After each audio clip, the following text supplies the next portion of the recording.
अस्सलामु अलैकुम वरहमतुल्लाहि वबरकातुहू।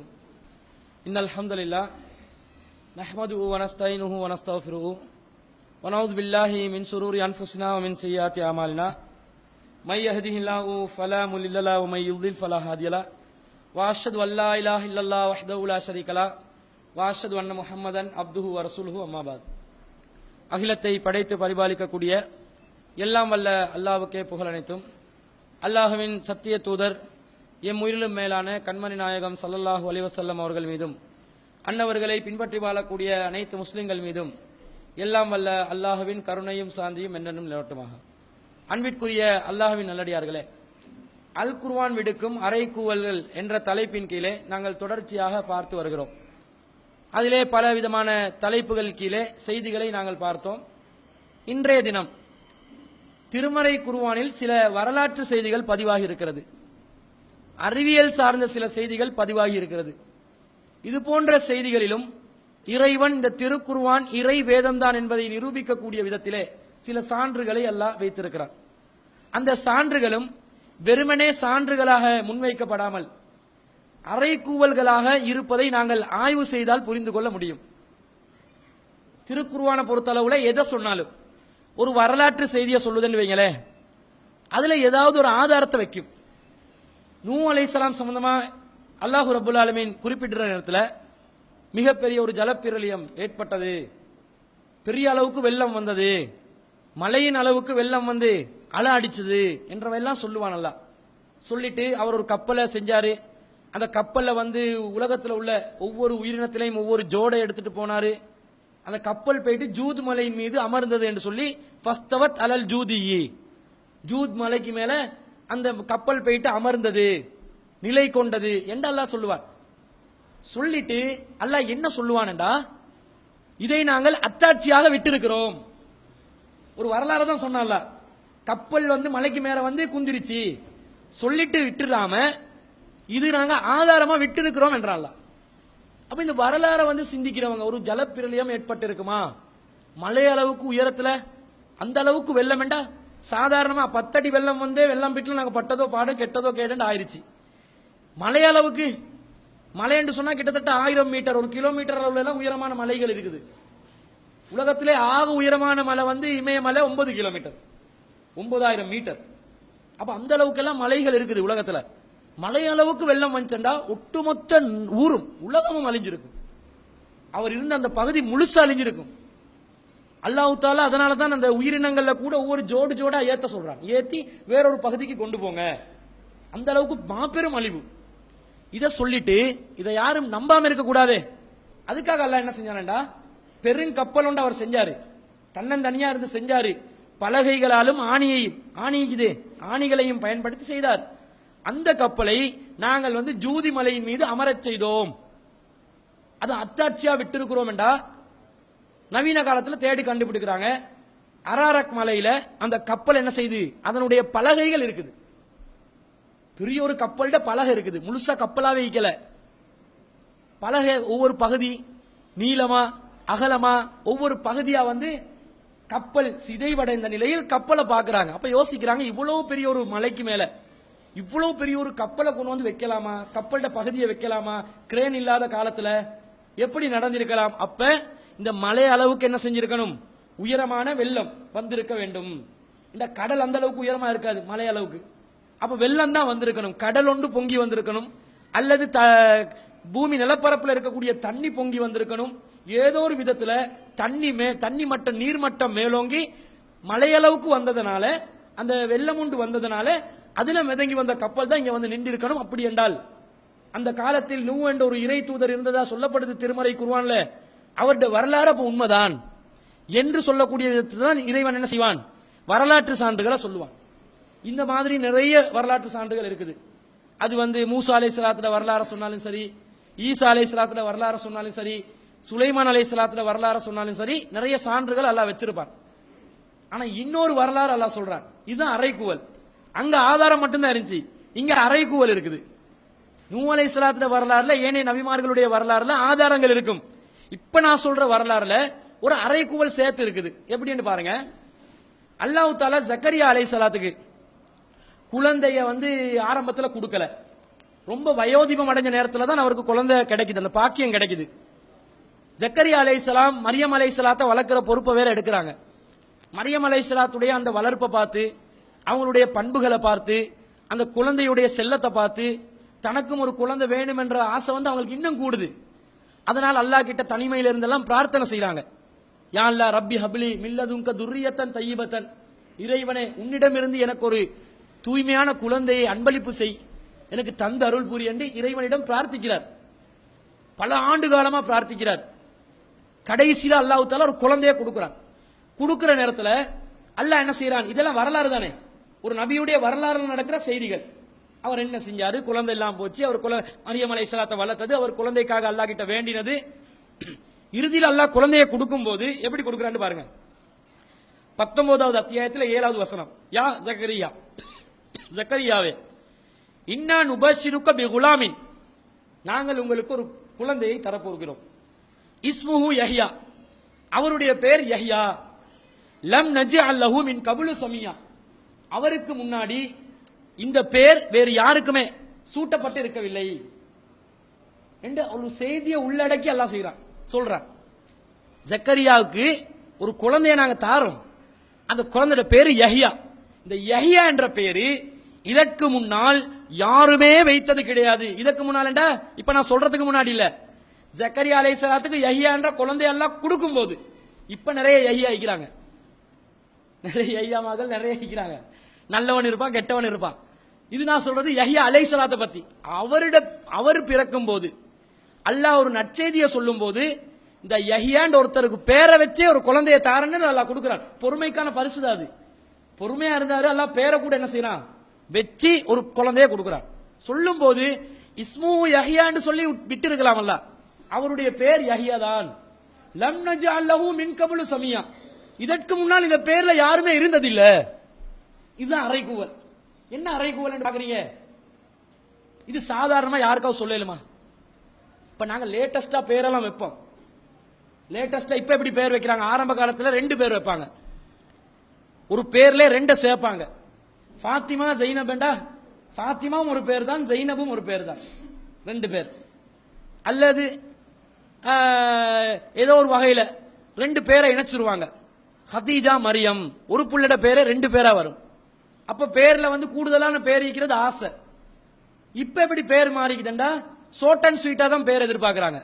எப்படி ஷெபா, லிபா, டொபா, இப்ப பேர் எப்படி எதிர்பார்க்கிறது, எல்லாம் டொம் டிம் டொம், சஸா, கிஸா, லிசா, ரிஹா, இப்படி அந்த ஷோட்டா, இந்த மாதிரி பேர் எதிர்பார்க்கறாங்க. கேட்டா அன்காமன் பேர் வேணுங்க. இதுக்கு முன்னாடி இப்படி யாரும் வச்சிருக்க கூடாது. மனுஷனுடைய ஒரு மனநிலை தான் இது, ஒரு பலவீனம் தான் பேர் வைக்கிறதுல. இந்த பேர் வைக்கிறதுல ஒரு ஜோக்க கூட சொல்லுவாங்க. நல்ல சிறந்த ஒரு பேச்சாளராக இருந்த ஒருத்தர் கொள்கையில் இருக்கல, அவர்கிட்ட ஒருத்தர் போன் பண்ணி, மௌலவி எனக்கு நறுக்கென்று ஒரு பேர் சொல்லுங்கன்றாரு.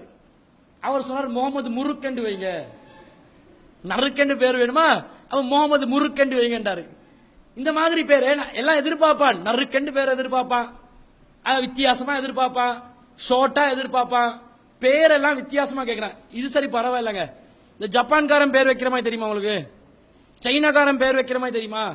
ஒரு கரண்டி எடுத்து இப்படி போட்டுருவான், போட்டோன்னே டிங் டிங் சத்தம் கேட்டு டிங் டிங் பேர் வைப்பான். டிங் டிங் பேர் இருக்குதா தெரிஞ்சுக்கிந்தானங்க, டிங் டிங் பேர் இருக்குது. ஏன்னா அந்த புல்ற நேரத்தில் டிங் டிங் சத்தம் கேட்டா டிங் டிங் பேர் அவன் வைக்கிறது. சலாங் பலாங்கண்டு புழுதா சலாங் பலாங்கண்டு வச்சிருவான். இந்த பேர் வைக்கிறதுல சில கிறுக்குத்தனங்கள் நடக்குது. இதுக்கெல்லாம் அல்லாஹ் வந்து பேர் வைக்கணும் என்ற மாதிரி தேவையெல்லாம் இல்ல, மனுஷனே வைக்கலாம் தானே பேரு. நாங்களே என்னென்னமோ கூத்தாடி பேர் வைக்கத்தான் செய்யறோம். நெட்ல பாக்குறோம், அங்க தேடுறோம், வித்தியாசமா இருக்கணும், யாரும் வச்சிருக்க கூடாது, எல்லாம் தேடி பார்த்தாலும் கஷ்டப்பட்ட ஒரு பேர் எடுத்து வைப்பான், யாராவது அங்க வச்சிருப்பாங்க. ரொம்ப கஷ்டப்பட்டு சிரமப்பட்டு அன்காமன் லேட்டஸ்ட் பேர் வச்சிருப்பான். 100 வருஷத்துக்கு முன்னாடி அந்த பேர் பதிவாகிக்குன்னு நெட்ல வரும் இன்னொரு ரெக்கார்ட்ல. அப்ப இந்த இது வேலை கஷ்டம். அடுத்து பேர் வைக்கிறது அல்லாஹ் ஏன் வைக்கணும்? அல்லாஹ் பேர் வைக்கிற வேலைலாம் செய்வானா? தேவையா அல்லாஹ்க்கு? அல்லாஹ்க்கு என்ன இது? அல்லாஹ் பேர் வைக்கிற வேலையை செய்யறதுக்கு அல்லாஹ்க்கு என்ன தேவைக்குது? ஒரு நபிக்கு அவருடைய பிள்ளைக்கு அவருக்கு பேர் வைக்கலவா?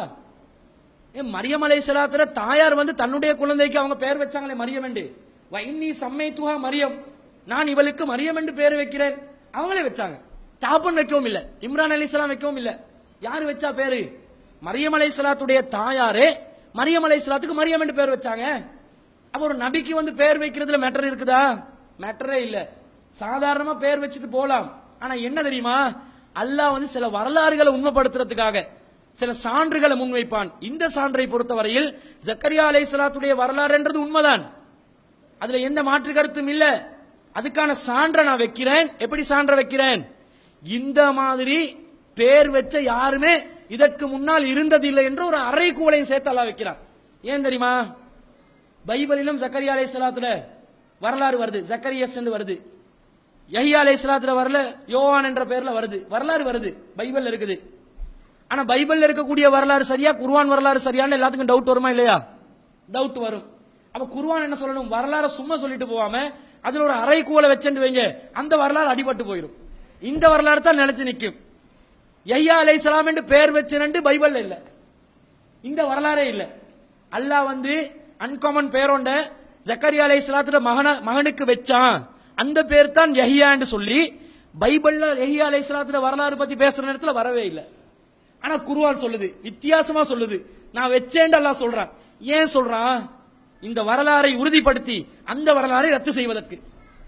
எப்படி இது வித்தியாசமா வருது, எப்படி அறைகூவலா மாறுதுண்டா, சாதாரண விஷயமா நான் வந்து அப்துல்லான்னு ஒரு பேரை வச்சு, இந்த மாதிரி பேர் யாருமே வச்சது இல்லைன்னு யாருக்கா சொல்லலுமா? ஏதாவது ஒரு பேரை வச்சு இந்த மாதிரி பேர் யாருமே உலகத்தில் வச்சது இல்ல சொல்லலுமான்னு கேட்கிறேன். சொல்லவே இயலாது. இந்த கம்ப்யூட்டர் காலத்தில் யாருக்காவது சொல்லலுமா? இன்றைக்கு 21ஆம் நூற்றாண்டு, டெக்னாலஜியில் ரொம்ப வளர்ந்து இருக்கிறோம். எதை தட்டினாலும் ஒரு ப்ரோக்ராம் பண்ணி வச்சிருப்பான், அந்த ப்ரோக்ராம்ல கோடை கொடுத்தோன்னே வந்து எல்லாம் சேர்ந்துடும். உலகத்தில் உள்ள அனைத்து பெயர்களும் கம்ப்யூட்டர்ல பதிவாகிக்குதா? எங்கட ஓட் லிஸ்டே இருக்கிற பேரே தூக்குறான். ஓட் லிஸ்ட் போன வருஷம், இந்த ஓட் லிஸ்ட் இந்த வருஷம் இல்ல. ஏன் இருக்கிறத தூக்குற வேலையை தான் பாக்குறானே தவிர இல்லாத பேரெல்லாம் உள்வாங்குற வேலையை பார்ப்பானா? பார்க்க மாட்டான். என்ன தேவைன்னு யோசிச்சு சும்மா அது லேசுப்பட்ட வேலையா? 700 கோடி மக்கள் இப்ப உலகத்தில் இருக்கிறாங்க.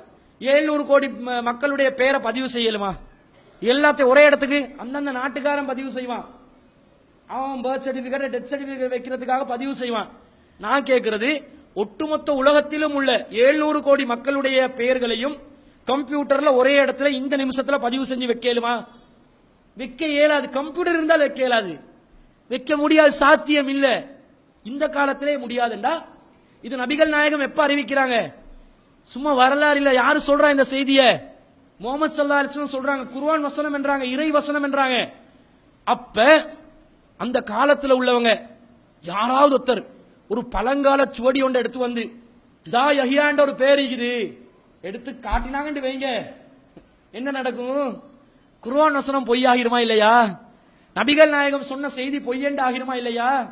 குர்ஆன் தவறாக சொல்லிவிட்டதென்று ஆகிருமா இல்லையா? அந்த காலத்தில் இருந்த கிறிஸ்தவர்களும் சரி, இந்த காலத்தில் இருக்கக்கூடிய கிறிஸ்தவர்களும் சரி, இந்த பேர் பதிவு செய்யறதுல அவங்கள விட யாருமே மன்னர்கள் இருக்க மாட்டாங்க. நீங்க பைபிள் எடுத்து பாருங்க, அதுல இறை செய்தி இருக்கிறத விட, அறிவுரை இருக்கிறத விட, மக்களுக்கு பயனுள்ள செய்திகள் இருக்கிறத விட பேர் பட்டியல் தான் கூட இருக்கு. இன்னார்ட மகன் இன்னார், யோசுவாட மகன் கூஷுவா, அவட மகன் யோவாபு, அவட மகன் ரூத்து, இப்படி பிலாத்து, இப்படி பேர் பட்டியல் தான் பைபிள் அதிகமாயிருக்கு. புதிய ஏற்பாடு பாத்தீங்கன்னா எல்லா சுவிசேஷத்திலையும் பேர் பட்டியல், இயேசுநாதர்ட வம்சாவளின்னு சொல்லி ஆதம் அலைஹிஸ்ஸலாத்துல இருந்து ஒரு வம்சாவளியை போட்டு வச்சிருக்கிறார். அப்ப அதுல கூட இந்த பேர் இடம் பெற்றுச்சா? இல்ல. அப்ப அவங்களோட கையில வச்சிருக்கக்கூடிய சுவடிகள்ல ஏதாவது ஒன்று பார்த்து தேடி கண்டுபிடிச்சு இந்தாய்க்கு ஐயா என்ன முகமது எப்படி சொல்லிட்டீங்க, கொஞ்சம் இருந்தா அப்படியே எங்களை வந்து தள்ளக்கீழ புரட்டி இருப்பீங்களா இல்லையா? இப்படி சொல்றதுக்கு நாங்கள இப்படி ஒரு அறைகூவல் ஒன்று கொடுக்கும் போது நாங்களே யோசிப்போம். அப்படி யாராவது கொண்டு வந்து காட்டினா நாங்க யோசிக்கிறோமே, அவன் யோசிக்க மாட்டானா? இதை காட்டி போய் பிச்சிருவோம். இதை காட்டி முகமது ஸல்லல்லாஹு அலைஹி வஸல்லம் கொண்டு வந்த வேதம் பொய்யான வேதம் தான், இறை செய்தி, இந்த ஒன்றை அடைச்சா போதுமே, மத்த எல்லாம் கீழே விழுந்துருமே. ஒரு விஷயத்துல எந்த தவறும் வராதுன்ட்டால ஒரு தவறை காட்டி விட்டா எல்லாமே அப்படியே கட்டிடமே சரிஞ்சிடும். ஆனா அல்லாஹ் தஆலா என்ன பண்றான்? ஸ்ட்ராங்கா வைக்கிறேன். பேர் வச்சது யாரு? யஹ்யான்னு பேர் வச்சது யாரு அவருக்கு? அல்லாஹ்க்கு தெரியாத உலகத்துல யார் யார் வந்தான், என்ன செஞ்சான், எவன் பிறந்தான், எவன் பிறக்க முதவே மண்டைய போட்டான், எவன் பிறந்து 2 மாசத்துல மண்டைய போட்டான், எவன் வெளியே வரும்போது பணமா வந்தான், எவன் வந்து பேர் இல்லாமலே எவன் உலகத்துல உயிரோடு இருந்தான். சிலவங்க பேர் இல்லாம இருப்பாங்க. சிலவங்க பேர் இல்லாமலே வாழ்ந்து மரணிச்சு இருக்கிறாங்க. ஏன் ஒரு மாச கை குழந்தை பிறக்க வச்சு எடுத்து இருப்பாங்க. பேர் வைக்கிறதா யோசனை, அந்த பிள்ளைக்கு சீரியஸான கண்டிஷன் இருக்கு. அந்த புள்ளைய என்ன செய்யறது, எப்படி ட்ரீட்மெண்ட் பண்றதுன்றதுல கவனம் இருக்குமே தவிர பேர் வச்சு கூத்தாடுறதுல அவங்களுக்கு யோசனை வரும். இப்படியும் இருந்திருக்கலாம். அல்லது யார் யாரெல்லாம் பிறந்தார்கள், யார் யாரெல்லாம் மரணித்தார்கள் என்ற செய்தி இறைவன் ஒருவனுக்கு மட்டும்தான் தெரியும். இது முகமது ஸல்லல்லாஹு தெரியாது. ரசூல் ஸல்லல்லாஹு அலைஹி வஸல்லத்துடைய சொந்த கூற்றாக இருந்தா கூட ரசூலா சிக்கி இருப்பாங்க. ஒருவேளை எதிரிகள் அந்த காலத்துல கொண்டு வராட்டிலும் இந்த காலத்துல கொண்டு வந்து காட்ட முடியுமா இல்லையா? அந்த காலத்துல எங்களை ஏமாத்திட்டாரு முகமது, யஹ்யான்ற ஒரு பேரே இருக்கல என்று சொல்லி எங்களை ஏமாத்தி இருக்கிறாரு, இந்த தேடி கண்டுபிடிச்சிட்டோம், இந்த காலத்துல கொண்டு வந்து காட்டுவாங்களா இல்லையா? அப்ப நபிகள் நாயகத்துக்கு கூட இப்படி ஒரு செய்தி அவங்களா சொல்றதா இருந்தா யோசிப்பாங்க, நான் எப்படி இதை சொல்றது, இருந்த ஏதாவது ஒன்று எடுத்து காட்டாங்கடா என்ன ஆகும், என் இமேஜ் என்ன ஆகும், நான் சொல்ற செய்தியில் நம்பகத்தன்மை என்ன ஆகும் என்று நினைச்சாவது என்ன செஞ்சிருப்பாரு, சொல்லாம இருந்திருப்பாரு. ஆனா இது அல்லாஹ் சொன்ன செய்தியா இல்லையா? அல்லாஹ் சொன்னா சொல்லிட்டாங்க. சவால் தான், முடியும் என்றா தேடி கண்டுபிடிச்சு வா, அப்படி ஒரு பேர் இருக்கிறத காட்டு, ஆதாரத்தை காட்டு. இன்னைக்கு கூட கிறிஸ்தவ திருச்சபைகள் தேடுறாங்க யஹ்யான்ற பேரை. அவன் ரகசியமா ஆய்வு கூடங்களை வச்சு, உண்மையிலே சொல்றேங்க, பொய்க்கு சொல்லல, இன்றைக்கு கிறிஸ்தவ திருச்சபைகள் என்ன செய்யறாங்க, அவங்களோட சம்பந்தப்பட்ட ஹிஸ்டரியா இல்லையா, அவங்க கிட்ட ரெக்கார்டு இருக்கும். ஏதாவது மாசுபடுத்தப்பட்ட, திருவிளையாடல் செய்த, பொய்ய கலந்த, அசத்தியத்தை கலந்த ஏதாவது ஒரு ரெக்கார்டை அவங்க வச்சிருப்பாங்க, பழஞ்சோடிகள் என்று. தேடுறான் கிடைக்குதே இல்லை. அவனுக்கு 7ஆம் போகுது. கடைசியில் தேடி கடைசிக்கு உச்சகட்டத்தில் என்ன வருவாங்க, என்ன செய்ய வருவாங்க, என்ன முடிவுக்கு வருவாங்க, குர்ஆன் இறைவேதம் தான். இதை யாராலும் முறியடிக்க முடியாது. அந்த பேர்ல அறைக்குவலுங்க, பேர்ல ஒரு சாதாரண வரலாறு. இவ்வளவு காலம் சிந்திச்சு பாத்தீங்களா? இந்த பேரை வச்சு அல்லாஹ் ஒரு அறைக்குவல் விடுவானா என்பதை சிந்திக்க கூடிய அளவுக்கு நாங்க சிந்திச்சே இருக்க மாட்டோம். அல்லாஹ் தஆலா அந்த மாதிரி ஒரு அற்புதமான செய்தியாக இதை வைத்திருப்பதை நாங்கள் பார்க்கிறோம். அடுத்தது இந்த அறைகூவலை திருக்குர்ஆன் சொல்கிறது. அந்த காலத்திலையும் சரி, இந்த காலத்திலையும் சரி, யாருமே என்ன செய்யல, இந்த அறைகூவலை முறியடிக்கவே இல்லை, இனியும் முறியடிக்க மாட்டார்கள், முடியாது. ஏனென்றால் தெள்ள தெளிவான இறைவனுடைய சான்றாக திருமறை குர்ஆன் இருப்பதனால, இறைவன் அனைத்தையும் அறிந்தவனுடைய ஒரு நிலையிலிருந்து இது சொல்லப்பட்டதனால இதுல எந்த தவறுமே வராது என்றதுல திருக்குர்ஆன் சொல்லுது. இன்னைக்கு இந்த அறைகூவல் இருக்குது, முடியும் வேண்டாம். கிறிஸ்தவ உலகமோ யூதர்களுடைய உலகமோ என்ன செய்ய, இந்த யஹ்யா என்ற பேர் உண்டு.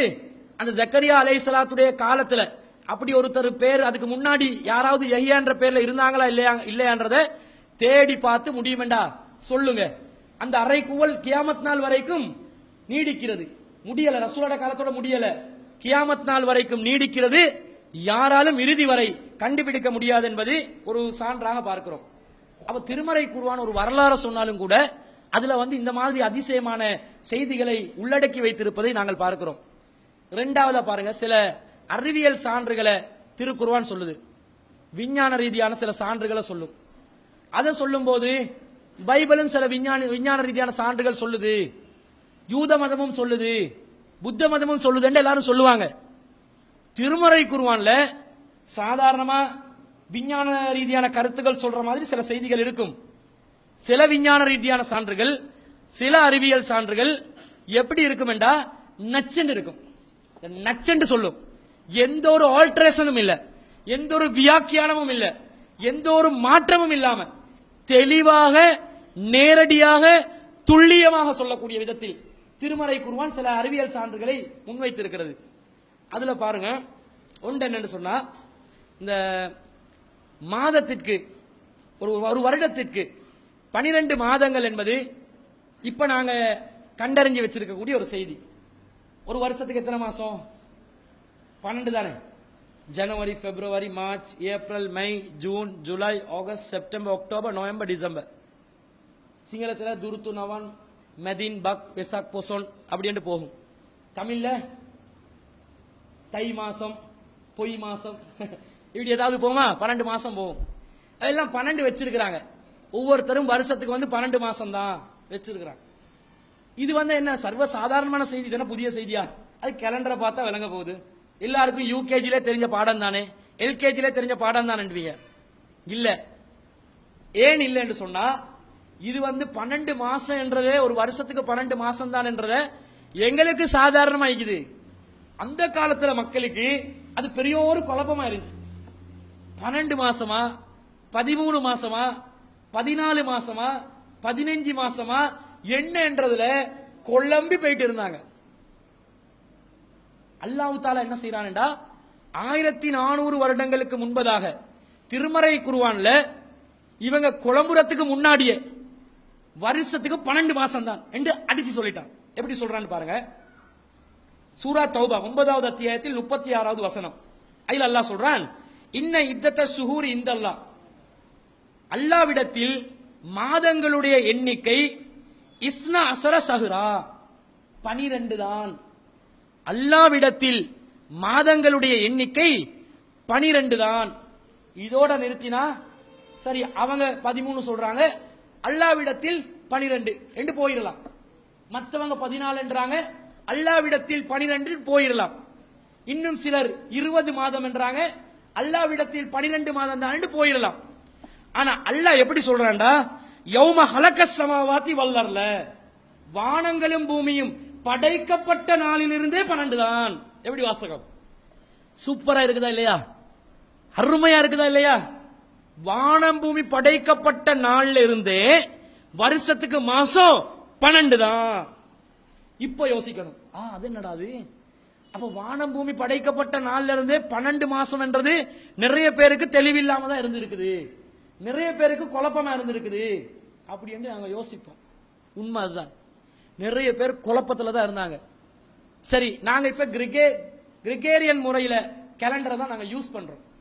அது 13வது பாப் ஆண்டவர் என்று சொல்லக்கூடிய ஒருத்தர், கிரிகேரியன் போப் ஆண்டவர் என்று சொல்லக்கூடிய ஒருவர் தான் இந்த கேலண்டரை உருவாக்கினார் 12 மாசம் என்று.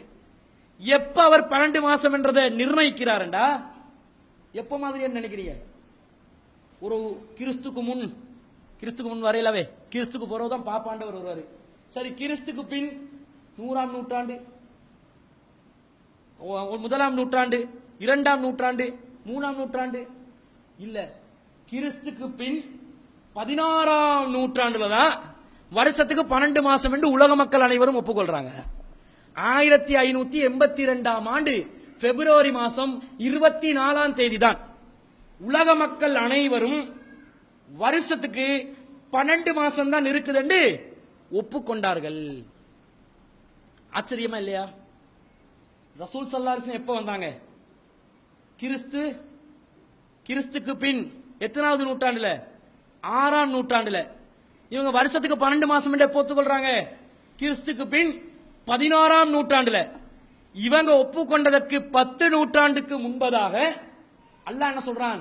அடே, 10 நூற்றாண்டுக்கு முன்பதாக இல்ல, உலகம் படைக்கப்பட்ட நாள்ல இருந்தே அல்லாஹ் கிட்ட 12 மாசம் தான், எந்த ஒரு சிக்கலும் இல்லாம. ஏனண்டா ஆரம்பத்துல 400 நாட்களை கொண்ட 10 மாதங்கள் வைத்திருந்தார்கள். ஆரம்பத்துல ஜனவரி, பிப்ரவரி, மார்ச், ஏப்ரல், மே, ஜூன் இருந்துச்சு. ஜூலை, ஆகஸ்ட் விதிக்கல. செப்டம்பர், அக்டோபர், நவம்பர், டிசம்பர் இருந்துச்சு.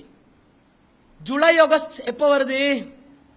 ஜூலியர் சீசரை பத்தி கேள்விப்பட்டிருக்கீங்களா? ஃபேமஸான ஃபிகர் தான் அவரு, இத்தாலியில. இவர் என்ன செய்யறாரு? அவர் ஆட்சிக்கு வராரு. ஆட்சிக்கு வந்தோடனே எத்தனை நாள் வருஷத்துக்கு? 400. எத்தனை மாசம் வச்சுக்கிறீங்க? 12. ஏண்ட பேர்ல ஒரு மாசத்தை போடு. அப்படிதாங்க ஜூலை மாசம் வந்துச்சு. ஜூலியஸ் சீசர் அவட்ட பேர்ல ஒரு மாசத்தை போட்டாரு. ஜூலை அப்படிதான் வந்துச்சு. அதுக்கு பிறகு ஆகஸ்டிஸ் என்று சொல்லி, ஆகஸ்டியஸ் என்று ஒருத்தர் மன்னர் வராரு. அவன் என்ன பண்றான்? ஜூலியஸ் சீசருக்கு நான் 2ஆவதா? ஆகஸ்டியஸ் என்று சொல்லக்கூடிய மன்னன், அவர் ஒரு சீசர் தான் இத்தாலியில. ஏய், ஏண்ட பேர்ல ஆகஸ்ட் என்ற ஒரு மாசத்தை போடு. எல்லாம் இந்த பராட்டா போட மாதிரி. ஏய், எனக்கு ஒரு 2 பராட்டா போடு, எனக்கு 4 ஆம்லெட்டை போடு, இப்படி சொல்ற மாதிரி ஒரு மாசத்தை போடு, ஒரு மாசத்தை போடு. இப்படி அவன் பாட்டுக்கு மாசத்தை போட்டு கொண்டான். ஏன்டா மாசத்துக்கு எண்ணிக்கை இல்ல, ஒவ்வொருத்தர் விருப்பம் மாதிரி செஞ்சாங்க. அப்ப 400 நாட்களாக, 400 ஒரு வருஷத்துக்கு 400 நாளா, 10 மாசமா. இவங்க 2 பேர் ஒருத்தர் 11 அவட ஆட்சி காலம் முடிய காட்டிலும் 11. ஆகஸ்டின் அவர் என்ன செய்யறாரு? அவட ஆட்சி காலம் ஆரம்பிச்சோடனே 12. ஆரம்பத்தில் நியூ இயர் என்று கொண்டாடுறாங்க தானே, ஜனவரி 1 தான் நியூ இயர் என்று சொல்லி இவங்க கொண்டாடுறாங்க. இப்ப ஆரம்பத்தில் நியூ இயர் எப்ப இருந்துச்சு? இந்த ஜூலியஸ் சீசர் வந்த சீசன்ல என்ன செஞ்சாருண்டா நியூ இயர் ஜூலை 1 கொண்டாடு எல்லாரும். எல்லாம் நியூ இயரை கொண்டாடினா எப்ப ஆரம்பத்துல ஜூலியஸ் சீசர் காலத்துல ஜூலை மாதம் 1ஆம் தேதி தான் நியூ இயர். ஆகஸ்டியஸ் வந்து என்ன செஞ்சாரு ஆகஸ்ட் 1 கொண்டாடுடா எல்லாரும் நியூ இயர். எல்லாரும் சேர்ந்து முடிவெடுத்து கடைசியில இந்த பாப் என்ன செய்யறாருண்டா கிரிகேரியன், அவருடைய பேர்ல தான் கிரிகேரியன் கேலண்டர் வருது, கிரிகேரியர் அவருடைய பேர். அவன் என்ன பண்றான் எல்லாம் ஜனவரி எடுப்பா பெரிய டிசம்பர் 25 நியூ இயர் போட்டான். டிசம்பர் 25 நியூ இயர் போட்டான். அது இயேசுநாதர் பிறந்த நாள் தானே. அந்த நாள்ல வந்து நியூ இயர் போட்டா மத்த மக்களுக்கு எல்லாம் சிக்கலாகிடும், சட்ட சிக்கலாகிடும் என்று சொல்லி ஜனவரி மாசமே நாங்க என்ன செய்வோம் நியூ இயரா போடுவோம் வேண்டி ஒவ்வொருத்தையும் இஷ்டத்துக்கு செஞ்சது. அது விஞ்ஞான ரீதியா ஆய்வு செஞ்சு வருஷத்துக்கு 12 மாசம் இப்படி எல்லாம் பண்ணல. இந்த 1582ஆம் ஆண்டு இந்த வருடத்துக்கு 12 மாதங்கள் தான் என்று உறுதியாக செய்ய போகல அவங்க என்ன செய்யறாங்க, ஒரு விஞ்ஞானி வரார் ஜெர்மன் நாட்டை சேர்ந்த கிறிஸ்டோபர் கிளேவியஸ் என்று சொல்லக்கூடிய ஒரு விஞ்ஞானி. அவர் வந்து சரியா துல்லியமா அவர் வந்து அந்த கணக்கு சம்பந்தப்பட்டதிலையும் நிபுணரா இருந்தாரு, வான்வெளி சம்பந்தப்பட்ட அந்த விஞ்ஞான துறையிலும் மிக தேர்ச்சி பெற்றவரா இருந்தாரு. சரியா துல்லியமா கணக்கு பண்ணி ஒரு வருஷத்துக்கு எத்தனை நாட்கள் என்றதை சொன்னாரு. எத்தனை நாள் இருக்குது ஒரு வருஷத்துக்கு 365 இல்ல 365.25 நாட்கள் இருக்குது. 365 இன்னொரு 6 அவர் 6 ஹவர்ஸ். ஒரு வருஷத்துக்கு எத்தனை நாட்கள் 365.25. அப்ப நாங்க கேலண்டர்ல எத்தனை கணக்கு பாக்குறோம் 365 தான் பாக்குறோம். அப்ப அந்த 2.5 எங்க போச்சு, அதாவது கால் நாள், ஒரு நாள்ல 6 மணித்தியாலம் எங்க போச்சு. எல்லாம் என்ன செய்யறாங்க சிஸ்டத்தை பாருங்க, 26 மணித்தியாலம் மிஸ் ஆகுது ஒரு வருஷத்துக்கு. 2 வருஷத்துக்கு 6 மணித்தியாலம் மிஸ் ஆகினா எத்தனை நாள், அரை நாள். 3 வருஷத்துக்கு 6 ஹவர் மிஸ் ஆகினா 3/4 நாள். 4 வருஷத்துக்கு 6 மணித்தியாலம் மிஸ் ஆகினா 1 நாள். பிப்ரவரி 4 வருஷத்துக்கு ஒரு எத்தனை நாள் வரும் 29. ஏன் இந்த 0.25 4 வருஷத்துக்கு ஒருக்கா சேர்த்து 1 வருஷம் வேண்டுவாங்க. அது வந்து நீளமான வருடம் என்று சொல்லி அதுக்கு ஒரு பேரை வச்சாங்க. இப்படி ஒரு வரலாறு இது. இவ பாருங்க, ஒரு ஒழுங்கு வச்சிருவாங்க, சின்ன பிள்ளை காலத்துல சொல்லி தருவாங்க. ஜனவரிக்கு எத்தனை நாள் 31. பிப்ரவரிக்கு சரியண்டா எவ்வளவு வரணும் 30 வரணுங்க. எல்லா மாசத்துக்கும் 30 கொடுத்து பிப்ரவரிக்கு மட்டும் ஏன் இப்படி 29 28 ஆக்கி வச்சானண்டா, பிப்ரவரி மாசம் வந்து பீடை மாசமா பார்த்தானு, அந்த நாள் குறையிற அளவுக்கு நல்ல வேண்டு பார்த்தானு. மூட நம்பிக்கை தான் காரணம், வேற எந்த விஞ்ஞானமும் அங்க இல்ல, விஞ்ஞானமும் இல்ல புலியானமும் இல்ல, அது மூட நம்பிக்கை தான் காரணம். பிப்ரவரிக்கு வந்து 30 வரணும், இவன் என்ன செஞ்சான் 28 ஆக்கி விட்டான். சரி மார்ச்சுக்கு அந்த கையில முள்ளு தள்ளிக்கிற இடத்துக்கு 31 வைக்கணுமா, பள்ளம் வைக்கிற இடத்துக்கு 30 வைக்கணும், அப்படிதான் சொல்லி தருவான். மார்ச் இப்ப இங்க வருது எத்தனை 31, ஏப்ரல் 30, மே 31, ஜூன் 30, ஜூலை 31, ஆகஸ்ட் 30 தானே வரணும். ஏன் 31 வந்துச்சு, என்ன கருத்து சொல்றாங்கடா, ஆகஸ்ட் பிப்ரவரியில வந்து 30 தான் வச்சிருந்தாங்களாம். பிப்ரவரியில 30 வச்சிருந்தாங்க. இந்த ஆகஸ்டஸ் மன்னன் என்ன செஞ்சான், அதுல ஒன்றை தூக்கி கலட்டி அவன் மாசத்துக்கு போட்டு கொண்டான். எப்படி திருவிளையாடல் எல்லாம் நடக்குதுன்னு பாருங்க. சாதாரணமா 12 மாசத்துல இவங்க செஞ்ச வேலைக்குது உலக மக்கள் யாருமே தாங்க மாட்டாங்க. அந்த அளவுக்கு கிறுக்குத்தனங்களை பண்ணி வச்சிருக்கிறாங்க மாதத்துடைய கணக்குல. அல்லாஹ் என்ன செய்யறான், ஏய் உலகம் படைக்கப்பட்ட நாள்ல இருந்து மாதத்துடைய கணக்கு வந்து 12 தான், நோ டவுட். ஏன் படைச்சவன் யாரு, அவன் தானே. அவனுக்கு தெரியாதா சூரியனை சுத்தி இந்த பூமி சூரியனை சுத்துவதற்கு எத்தனை நாள் போக வேண்டும், அவனுக்கு தெரியாதா, அவனுக்கு தெரியும். அதே மாதிரி பாருங்க, மாசத்துக்கு வந்து எல்லா மாசத்துக்கும் சமமான காலத்தை கொடுக்காம இறைவன் என்ன செய்யறான், இந்த 12 மாசம் தான் சமமான காலத்தை கொடுக்காம கொஞ்சம் வித்தியாசமா இல்ல என்ன செய்யறான், ஒரு சூரியனுடைய அந்த சரிவை வச்சு ஒவ்வொரு மாசத்துக்கு 29 30 ஒரு வித்தியாசமான ஒரு நிலையை வந்து ஏற்படுத்துறான். இதை சந்திரனை வச்சு பார்த்தா சரியா விளங்கும். ஏன்னா சந்திரனுடைய மண்டலங்களை பார்த்து தான் நாங்க என்ன செய்வோம், நாட்களுடைய எண்ணிக்கையை வந்து கணக்கிடுவோம். சூரியனை வைக்கிற நேரத்துல இவங்களுக்கு வந்து அந்த சூரியன் எந்த நாளும் விரிக்க போகுது சரியா விளங்காது. துல்லியமாக வந்து சூரியன் பூமியை சுத்தி வார, பூமி சூரியனை சுத்தி வார அந்த நாளை கணக்கு பண்ண பிறகுதான் இவங்களுக்கு விளங்கிச்சு 12 நாங்க மட்டுப்படுத்தணும் என்று. ஆனா திருக்குர்ஆன் இந்த அறிவியல் கண்டுபிடிப்புக்கு முன்பதாகவே என்ன சொல்லிச்சு, 12 தான் என்று சொல்லி தெளிவாகவே நாட்களை சரியாக பிரித்து கொடுத்து மாசம் 12 மாசமா நீங்க வச்சுக்கோங்க, வருஷத்துக்கு 12 மாசம் தான் என்று சொல்லுது. ஆனா இன்றைக்கு இந்த நாள்லையும் இத்தியோப்பியன் கேலண்டரை நீங்க எடுத்துக்கொண்டீங்கடா, இத்தியோப்பியன் கேலண்டர்ல 13 மாசம் இருக்குது. இன்றைக்கு அவங்க என்ன செஞ்சாங்கடா, மாசத்துக்கு 30 நாள், 12 மாசம், அப்ப எத்தனை 360, மீதி 5 நாள் இருக்குதே, அந்த 5 நாள் 13வது மாசம் வேண்டாம். 12 மாசம் சரியா 30 நாள்ல முடியும், 13வது மாசம் எத்தனை நாள்ல முடியும், 5 நாள்ல. இன்னமும் அந்த கிறுக்குத்தனத்தை இத்தியோப்பியன்ல பண்ணி கொண்டிருக்கிறாங்க. அவங்களால் கூட இந்த குர்ஆன் வசனத்துக்கு மாற்றம் செஞ்சு 13 மாசத்தை உருவாக்க பார்த்தாலும் முழுமையடைந்த 13 மாசமா, முழுமையாகுதா மாசம்? முழுமையாகல. மாசம் முழுமையாகணும் குறைந்தபட்சம் ரசூலா என்ன சொல்றாங்க, 10 10 9 29வது மாசத்துக்கு நாட்கள் இருக்கணும். முழுமையடையக்கூடிய மாசத்துக்கு 29 நாட்கள் இருக்க வேண்டும் என்பதுதான் உலக நியதி. ஆனா இவங்க என்ன செய்யறாங்க, 5 நாள் அதை ஒரு தனி மாசமா ஆக்கி ஒரு வித்தியாசத்தை கொண்டு வர பாக்குறாங்க. திருக்குர்ஆன் அந்த சவாலாலும் என்ன செய்ய முடியல, முறியடிக்க முடியவில்லை என்பதை பார்க்கிறோம்.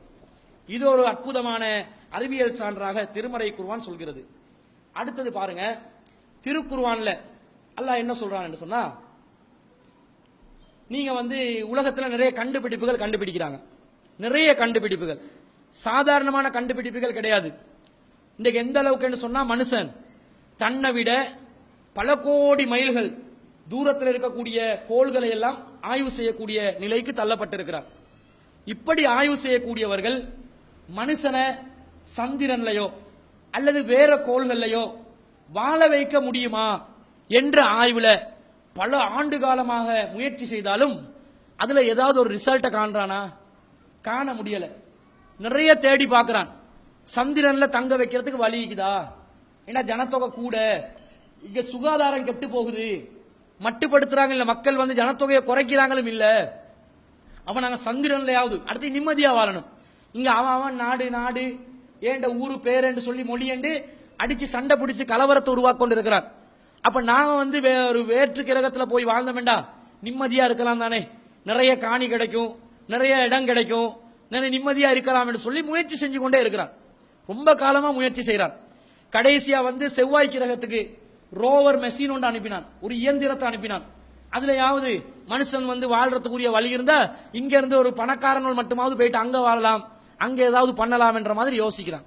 இந்த எல்லா முயற்சிகளும் நேத்து நடந்துச்சு, இன்றைக்கு நடந்து கொண்டிருக்குது, நாளைக்கு நடக்கும் இன்ஷா அல்லாஹ், தொடர்ச்சியா நடக்குது. ஆனா முடிவு அல்லாஹ் சொல்றான். என்ன முடிவு? நீங்க என்னத்தான் செஞ்சாலும் என்ன செய்வீர்கள், இந்த பூமியில தான் வாழுவீங்க, பூமியில தான் மரணிப்பீங்க. திருமறை குர்ஆன்ல 7வது அத்தியாயத்துல 25வது வசனத்துல அல்லாஹ் சொல்றான், இந்த ஆதம் அலைஹிஸ்ஸலாத்தையும் அந்த ஷைத்தானையும் ஹவ்வா அலைஹிஸ்ஸலாத்தையும் சொர்க்கத்திலிருந்து கீழே இருக்கும் பொழுது கால இஹ்பிது பாலுக்கும் லிபாலின் அதுவுன், நீங்கள் ஆளாளுக்கு பகைவர்களாக இந்த இடத்தை விட்டு இறங்குங்கள். மனுஷனுக்கு ஷைத்தான் பகை, ஷைத்தானுக்கு மனுஷன் பகை, ரெண்டு சாராரும் மேண்ட அந்த ராஜ்யத்திலிருந்து கீழே இறங்கிடுங்க என்று அல்லாஹ் இறக்க வைக்கிறான். சொல்லிட்டு வலக்கும் ஃபில் அர்லி முஸ்தகர்ருன் வமதாஉன் இலாஹின், பூமியிலே உங்களுக்கு தங்குமிடமும் குறிப்பிட்ட நாளுக்கு தேவையான வசதிகளையும் நான் ஏற்பாடு செய்து தந்திருக்கிறேன். கால ஃபியா தஹ்யவுன், நீங்கள் அதிலேதான் வாழ்வீர்கள். வஃபீஹா தமூதூன், அதிலேதான் மரணிப்பீர்கள். வஃபீஹா துஹ்ரஜூன், அதிலேதான் நீங்கள் மீண்டும் எழுப்பப்படுவீர்கள். அல்லாஹ் சொல்றான், பூமியில வஃபீஹா தமூதூன், அதிலேதான் நீங்கள் மரணிப்பீர்கள். வமின்ஹா துஹ்ரஜூன், அதிலிருந்து தான் நீங்கள் திரும்பவும் வெளியேற்றப்படுவீர்கள் என்று அல்லாஹ் சொல்றான். பூமியில தான் மனுஷன் வாழுவான், மரணிப்பான், பூமியில இருந்து தான் மனுஷன் வெளியேற்றப்படுவான். மறுமையில விசாரணை நடக்குமா இல்லையா? விசாரணை நடக்க போல நாங்க என்ன நினைக்கிறோம், மகசர் மைதானம் என்று சொல்லி தனியா ஒரு கிரகத்தை அல்லாஹ் கொண்டு வந்து அதுல இந்த பூமியில இருக்கிற கபூர்ல இருந்து எல்லாம் வெளியே வரணும். கேட்பாங்க, காலையா வைலனா மம் பாசனா மிம் மறுக்கதினா, ஐயோ எங்களுடைய உறக்கத்தலத்திலிருந்து எங்களை எழுப்பியவன் யார் என்று அவர்கள் கேட்பார்கள். எழுப்புறது எங்க இருந்து? உறக்கத்தலத்தில. எங்க உறங்கி கொண்டு இருக்கிறாங்க? பூமியில தான், பூமிக்கு அடியில தான் உறங்கி கொண்டு இருக்கிறாங்க. அப்ப இந்த நிலத்துக்கு கீழே தான் நிறைய பேர், எல்லா மனுஷரும் அடக்கப்பட்டு அந்த கபருடைய வாழ்க்கையை அனுபவித்துக் கொண்டிருக்கிறாங்க. உசுரோட வாழ்ந்தது இங்க, மரணிச்சது இங்க, திரும்ப எழுப்பப்படுறது எங்க? இங்கிருந்து தான் நீங்கள் எழுப்பப்படுவீர்கள் என்று அல்லாஹ் சொல்றான். அப்ப விஞ்ஞானிகள் நிறைய ஆய்வு செய்யறானே, வேற்று கிரகங்கள்ல வேற்று கிரக வாசிகள் இருப்பதா சொல்றானே, இதெல்லாம் என்ன? ஒன்றுமே நிரூபிக்கப்படல. வேற்று கிரக வாசிகள் பறக்கும் தட்டுல வந்ததாக சிலவங்க உளறி கிடப்பாங்க. அதுக்கெல்லாம் எந்த ஆதாரமும் இல்லை. எல்லாம் வந்து ஃபேக் வீடியோஸ், எல்லாம் பொய்யான வீடியோஸ். அதுல எந்த ஒரு உண்மையும் கிடையாது. ஒரு சிலர் என்ன செய்யறான், ஜின்கள் தான் அப்படி பறந்து வருதுன்றான். ஜின்கள் அப்படி வேற்று கிரக வாசிகளாக பறக்கும் தட்டுல எல்லாம் வந்து கொண்டு போக மாட்டாங்க. அவங்க ஏற்கனவே பூமியில தான் வாழ்றாங்க. நபிகள் நாயகம் ஸல்லல்லாஹு அலைஹி வஸல்லம் அவங்க வாழ்ந்த காலத்துல ரசூலா கிட்ட வந்து உபதேசம் எல்லாம் எடுத்துக்கொண்டு போனாங்க. அவங்க வேற்று கிரகத்துல இல்ல வாழ்ந்தது, பூமியில தான் அவங்களும் வாழ்றாங்க. சரி, அப்ப வேற்று கிரக வாசிகள் யாருமே இருக்க முடியாது என்று குர்ஆன் சொல்லுது. மிருகங்கள் இருக்கலாம், மனிதர்கள் இருப்பார்களா? மிருகங்கள் கூட வேற்று கிரகத்தில் இருந்துட்டு போட்டும், எங்களுக்கு அதுல எந்த பிரச்சனையும் இல்ல. இதுவரைக்கும் இல்ல. இருந்ததா யாராவது சொன்னாலும் எங்களுக்கு எந்த மாற்று கருத்தும் இல்லை. சரி, இருந்துட்டு போட்டும், எங்களுக்கு என்ன? அவங்க மிருகங்கள் தானே, பகுத்தறிவு வழங்கப்படாதவங்க தானே. பகுத்தறிவு வழங்கப்பட்ட மனிதர்களுக்கு ஒப்பானவர்கள் அல்லது மனிதர்கள் வேற்று கிரகங்களில் வாழ்வார்களா என்று கேட்டா வாழ மாட்டார்கள். குர்ஆன் சொல்லிச்சு, இங்கேதான் மரணிப்பீர்கள், இங்கேதான் வாழ்வீர்கள், இங்கேதான் மரணிப்பீர்கள், இங்கிருந்து தான் வெளியேற்றப்படுவீர்கள். அப்ப ஆய்வு செஞ்சு பார்க்கிறான். உலகத்துல வந்து 9 கோள்கள் இருக்குது. 9 கோள்கள்ல மனுஷன் வாழ்றதுக்கு ஏத்த மாதிரி நிலைமை இருக்குதான்னு ஆய்வு செஞ்சு பார்க்கிறான். எப்படி பார்க்கிறான் பாருங்க. இப்ப சந்திரன் இருக்குது, ஒரு துணைக்கோள், பூமிக்கு ரொம்ப பக்கத்தில் இருக்கக்கூடிய ஒரு கோள். அதுல யாருக்காவது போயிட்டு வாழ இயலுமா? ஏலா. ஏன்? சந்திரன்ல ஆக்சிஜன் இருக்குதா? ஆக்சிஜன் இல்ல. சந்திரன்ல ஆக்சிஜன் இருக்குதா? இல்ல. இப்ப நீல் ஆம்ஸ்ட்ரோன் போயிட்டு இறங்கினான்னு சொல்றான் தானே 1960 சொச்சங்கள்ல. நீல் ஆம்ஸ்ட்ரோன் போய் சந்திரன்ல இறங்கினதா சொல்றான் தானே, அது உண்மையா? அது உண்மையும் இல்ல. நிறைய பேர் அதை உண்மைன்னு நினைச்சு கொண்டிருக்கிறாங்க. அது வந்து எங்க எடுத்தான்னு சொன்னா, அமெரிக்கால ஏரியா 51 என்று சொல்லி ஒரு இடம் இருக்குது. அந்த இடத்துல இருந்து தான் என்ன செய்வாங்கன்னா, விண்வெளி வேற்று கிரக வாசிகள் இருக்கிறாங்களா, விண்வெளி ஆராய்ச்சி எல்லாம் நடக்கும். அது சும்மா ஒரு பாலைவனமா தான் இருக்கும். யாருக்கும் பொதுமக்களுக்கெல்லாம் அந்த இடத்துக்கு போக முடியாது. அந்த இடத்துல நடத்தின ஒரு ஷூட்டிங் தான் அது, ஒரு டிராமா தான் அது.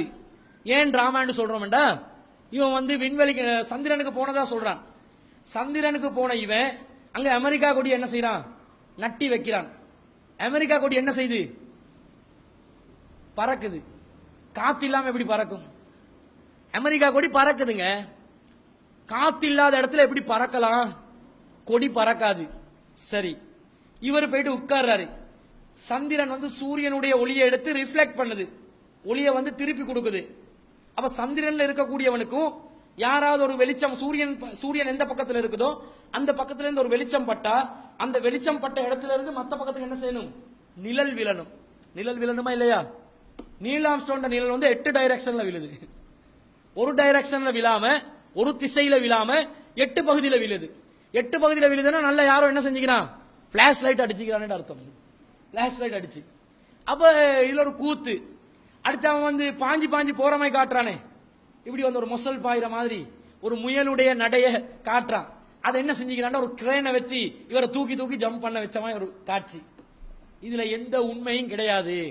நீல் ஆம்ஸ்ட்ராங் மூஞ்ச வந்து போட்டோ எடுக்கிறான். அதுல வந்து அவன் அந்த முகத்துல ஒரு கண்ணாடி, அவன் ஹெல்மெட்ல வந்து கவரிக்குது வைசர். அந்த வைசர்ல அவனுக்கு பின்னாடி ஒரு காட்சியை காட்டுறாங்க. அந்த காட்சி அவன் வைசர்ல விளங்குது. நீல் ஆம்ஸ்ட்ராங்க்கு பின்னாடி ஒரு காட்சியை காட்டுறாங்க. உதாரணத்துக்கு வைங்களே, ஒரு கோல் ஒன்று இருக்கிற மாதிரி காட்டுறான். அந்த கோல் யாருட வைசர்ல விளங்குது, யாருட கண்ணாடியில விளங்குது, நீல் ஆம்ஸ்ட்ராங் போட்டுக்கிற ஹெல்மெட் கண்ணாடியில விளங்குது. அப்ப யார் ஒருத்தர் என்ன செஞ்சுக்கிறான், முன்னுக்கு இருந்து பின்னாடி விளங்குற மாதிரிக்கு ஒரு ஒன்றை வச்சு வச்சு கண்ணாடியை வச்சுக்கிறான். அது பின்னுக்கு இது கண்ணாடி, உண்மையான உலகம் இல்ல. ஏண்டா இவர் வந்து ஒரு சந்திரன்ல ஒரு கோல்ல இருக்கிற மாதிரி காட்டணுமா இல்லையா? தட்ட தரையில இருந்தா பின்னுக்கு இருக்கிற அந்த எண்டிங் விளங்கிரும்.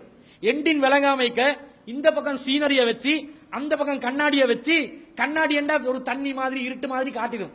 இந்த சீன் வந்து அந்த கண்ணாடியில விளங்குற மாதிரி ஆக்கி விட்டானா எப்படி அவங்க நினைப்பாங்கண்டா, இது ஒரு உருண்டையான ஒரு கோல்ல தான் நீல் ஆம்ஸ்ட்ராங் நின்று கொண்டிருக்கிறாரு. சந்திரன் உருண்டை தானே. அப்ப இவன் வந்து அங்க செட்டப் பண்ணது சரிதான், நல்ல துல்லியமா செட்டப் பண்ணிக்கிறான். ஆனா இவன் ஹெல்மெட் வைசர்ல அந்த கண்ணாடியில இருக்க அந்த முன்னாடி இருக்கக்கூடிய அந்த உருவம் இருக்குதே, அது அப்படி காட்டுது. அது பின்னுக்கு கண்ணாடில காட்டிச்சு சரி, ஓ மூஞ்சில இருக்கிற கண்ணாடில காட்டுமென்றது இவங்க மிஸ் ஆயிருச்சு. அப்ப நீல் ஆம்ஸ்ட்ராங் வந்து சந்திரனுக்கு போனான்ன்றது பொய் தான். அதுக்கு பிறகு போனாங்க. நீல் ஆம்ஸ்ட்ராங் போகல. அதுல எங்கடாக்கள் வந்து பெருமையில பொய்யில வந்து பெருமை சேர்ப்பாங்க. எங்கடாக்கள் பாருங்க, பொய்யில பெருமை சேர்க்கிறது என்னண்டா, அவர் போனாராம், பாங்கு சத்தம் கேட்டுச்சாம். காத்தே இல்லைன்ற எங்கடா சவுண்டு போகும், காத்து இல்லாத அது பொய்யண்டு ஆயிடுச்சா. இப்ப பாங்கு சத்தம் கேட்டதும் அந்த அறிவிப்பாளரும் மிகப்பெரிய பொய்யரண்டு ஆகிருமா இல்லையா? இப்படி விட்டு அடிக்க கூடாது, வந்தோடனே எல்லாம் அடிச்சிடக்கூடாது, ஆய்வு செஞ்சு பார்க்கணும். அப்ப சந்திரன்ல வாழ இயலாது, ஆக்சிஜன் இல்ல. சரி, ஒரு 5 நாளைக்கு ஆக்சிஜன் தேவையான அளவு நான் எடுத்து போயிட்டு வாழ்றேன், இது வாழ்வதாக சொல்லலாமா? ஆக்சிஜன் ஒரு 5 நாளைக்கோ ஒரு மாசத்துக்கோ ஒரு வருஷத்துக்கோ நான் தேவையான ஆக்சிஜன் எடுத்து போயிட்டு சந்திரன்ல வாழ்ந்துட்டு வாரேன்னு வைங்க. அங்கே நல்ல ஒரு டைன்மோண்ட போட்டு நல்ல சாப்பாடு அடிச்சு இப்படி வாழ்ந்துட்டு வந்தா அது வாழ்க்கையா? இங்க இருந்து ஆக்சிஜன் எடுத்து போயிட்டு அங்க வாழ்ந்துட்டு ஆக்சிஜன் முடிஞ்சோட திரும்ப பூமிக்கு வந்து மறு ஆக்சிஜன் எடுத்து மறு அங்க போயிட்டு இதென்ன பெட்டாக்கு போயிட்டு வர மாதிரியா சந்திரனுக்கு போயிட்டு வரது? அவசரம். அது வாழ்க்கைன்ற யாருக்கும் சொல்ல இயலாது. அது வாழ்க்கையே இல்ல. சந்திரன்ல வாழ இயலாது. புவியீர்ப்பு சக்தி குறைவு. புவியீர்ப்பு சக்தி எங்க குறையுதோ அப்ப மனுஷனுக்கு சாதாரணமா நடமாட இயலாது. புவியீர்ப்பு சக்தி குறைஞ்சிருந்தா மிதங்குவாங்க. அப்ப சந்திரன்ல புவியீர்ப்பு சக்தி குறைந்த அளவில் இருக்கிறது. எனவே மிதங்கி தான் என்ன செய்யணும்? ஜம்ப் பண்ணி தான் நடக்கணும். மனுஷனுக்கு சாதாரணமா நடக்கவே கிடைக்காது, ஜம்ப்ல தான் இருக்கணும். வாழ்க்கையே ஜம்பிங் இந்த ப்ரூஸ்மாய் ஆகிரும். அதனால அது வாழ்க்கை இல்ல, அங்க வாழ முடியாது. சரி, மேக்கரியில வாழலுமா? புதன் என்ற கிரகம் அதுல வாழலுமான்னு கேட்டா அதுலயும் வாழல. அது சூரியன்ல இருந்து 5,80,00,000 கிலோமீட்டர் தூரத்துல இருக்குது. மேக்கரி என்ற அந்த புதன் என்ற கிரகணம் எவ்வளவு தூரத்தில் இருக்குதுன்னு சொன்னா, அந்த கோள் சூரியன்ல இருந்து 5,80,00,000 கிலோமீட்டர் தூரத்தில் இருக்குது. வாழ முடியாத காரணம் அதனுடைய வெப்பத்தினுடைய அளவு, அதிகபட்ச வெப்பத்துடைய அளவு 480 டிகிரி செல்சியஸ். எங்கட நாங்க அதிகபட்ச வெப்பம் எவ்வளவு உணர்ந்திக்கிறோம்? இலங்கையில 40 வந்துச்சா? ஸ்ரீலங்கால 40 வரல தானே, 39 டிகிரி வந்துச்சு, 38 வந்துச்சு. ஒரு காலத்துல எல்லாம் உசு உசு என்று கொண்டு இருந்தோம் சூடுக்கு. 480 இத போல 12 மடங்கு, இத போல 12 இருக்கேலுமா மனுஷனுக்கு? அப்படியே என்ன செஞ்சிருவான்?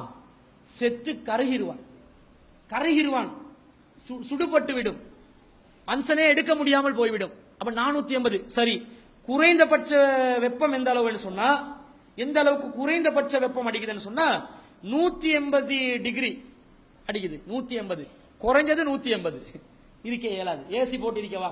ஒவ்வொரு மனுஷனும் மேல ஏர் கண்டிஷனை போட்டு போயிட்டு மேக்கரியில வாழ்ந்து கொண்டிருக்கவா? முடியாது. அப்ப மேக்கரியில கூட புதன் கோள்ல கூட என்ன செய்ய முடியாது? மனுஷன் வாழ முடியாது.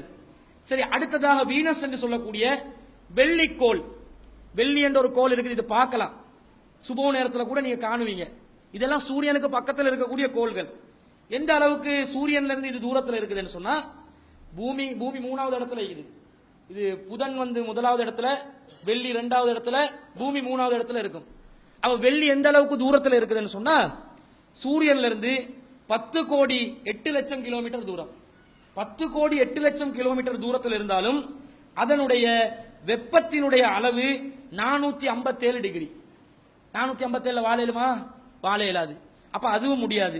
சரி, அதனுடைய குறைந்தபட்ச வெப்பநிலையை பார்த்தாலும் மனுஷனால் தாங்க முடியாத அளவுக்கு 180 170 போன்ற அளவில் அதிலையும் வந்து குறைந்தபட்ச வெப்பம் அடிக்குது. அப்பையும் வாழ இயலாது. சரி, அடுத்தது அங்க ஆக்சிஜன் ஒரு துளி அளவும் இல்ல, புதன்லையும் இல்ல, இந்த வீனஸ்லையும் இல்ல, வெள்ளிக்கோள்லையும் ஆக்சிஜன் அறவே கிடையாது. அப்ப வாழ இயலுமா? மனுஷனுக்கு வாழ முடியாது. இதை பார்க்கிறோம். அடுத்ததாக மார்ஸ் என்று அழைக்கப்படும் செவ்வாய் கிரகம். இதுல 1% என்ன இருக்குது? ஆக்சிஜன் இருக்குது. எவ்வளவு சதவீதம்? 1%. இதுக்கு தான் என்ன செய்யறான் மனுஷன்?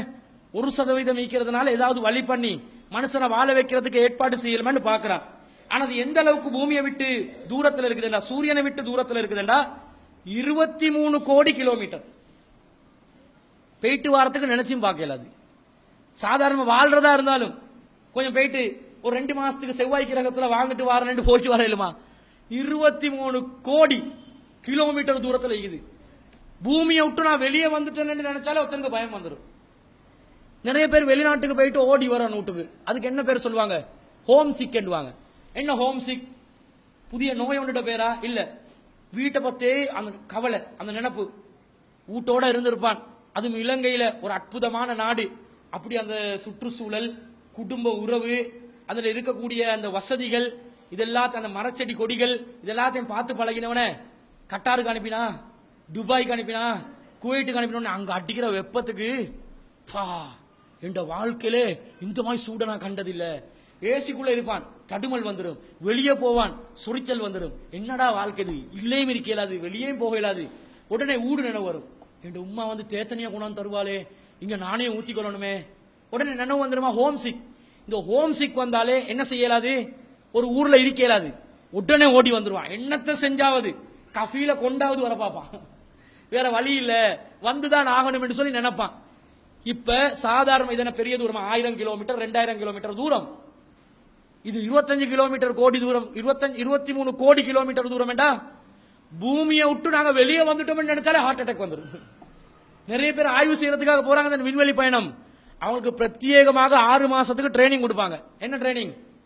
ரியாக்ஷன் காட்டக்கூடாது, அவங்க சென்டிமெண்ட் காட்டக்கூடாது, வீட்டை விட்டு வெளியே எடுத்துருவாங்க. வீட்டு உறவுகளோட யாரோடையும் போன் கண்டாக்ட் வைக்க இயலாது. 6 மாச காலத்துக்கு போன் கண்டாக்ட் வைக்க இயலாது.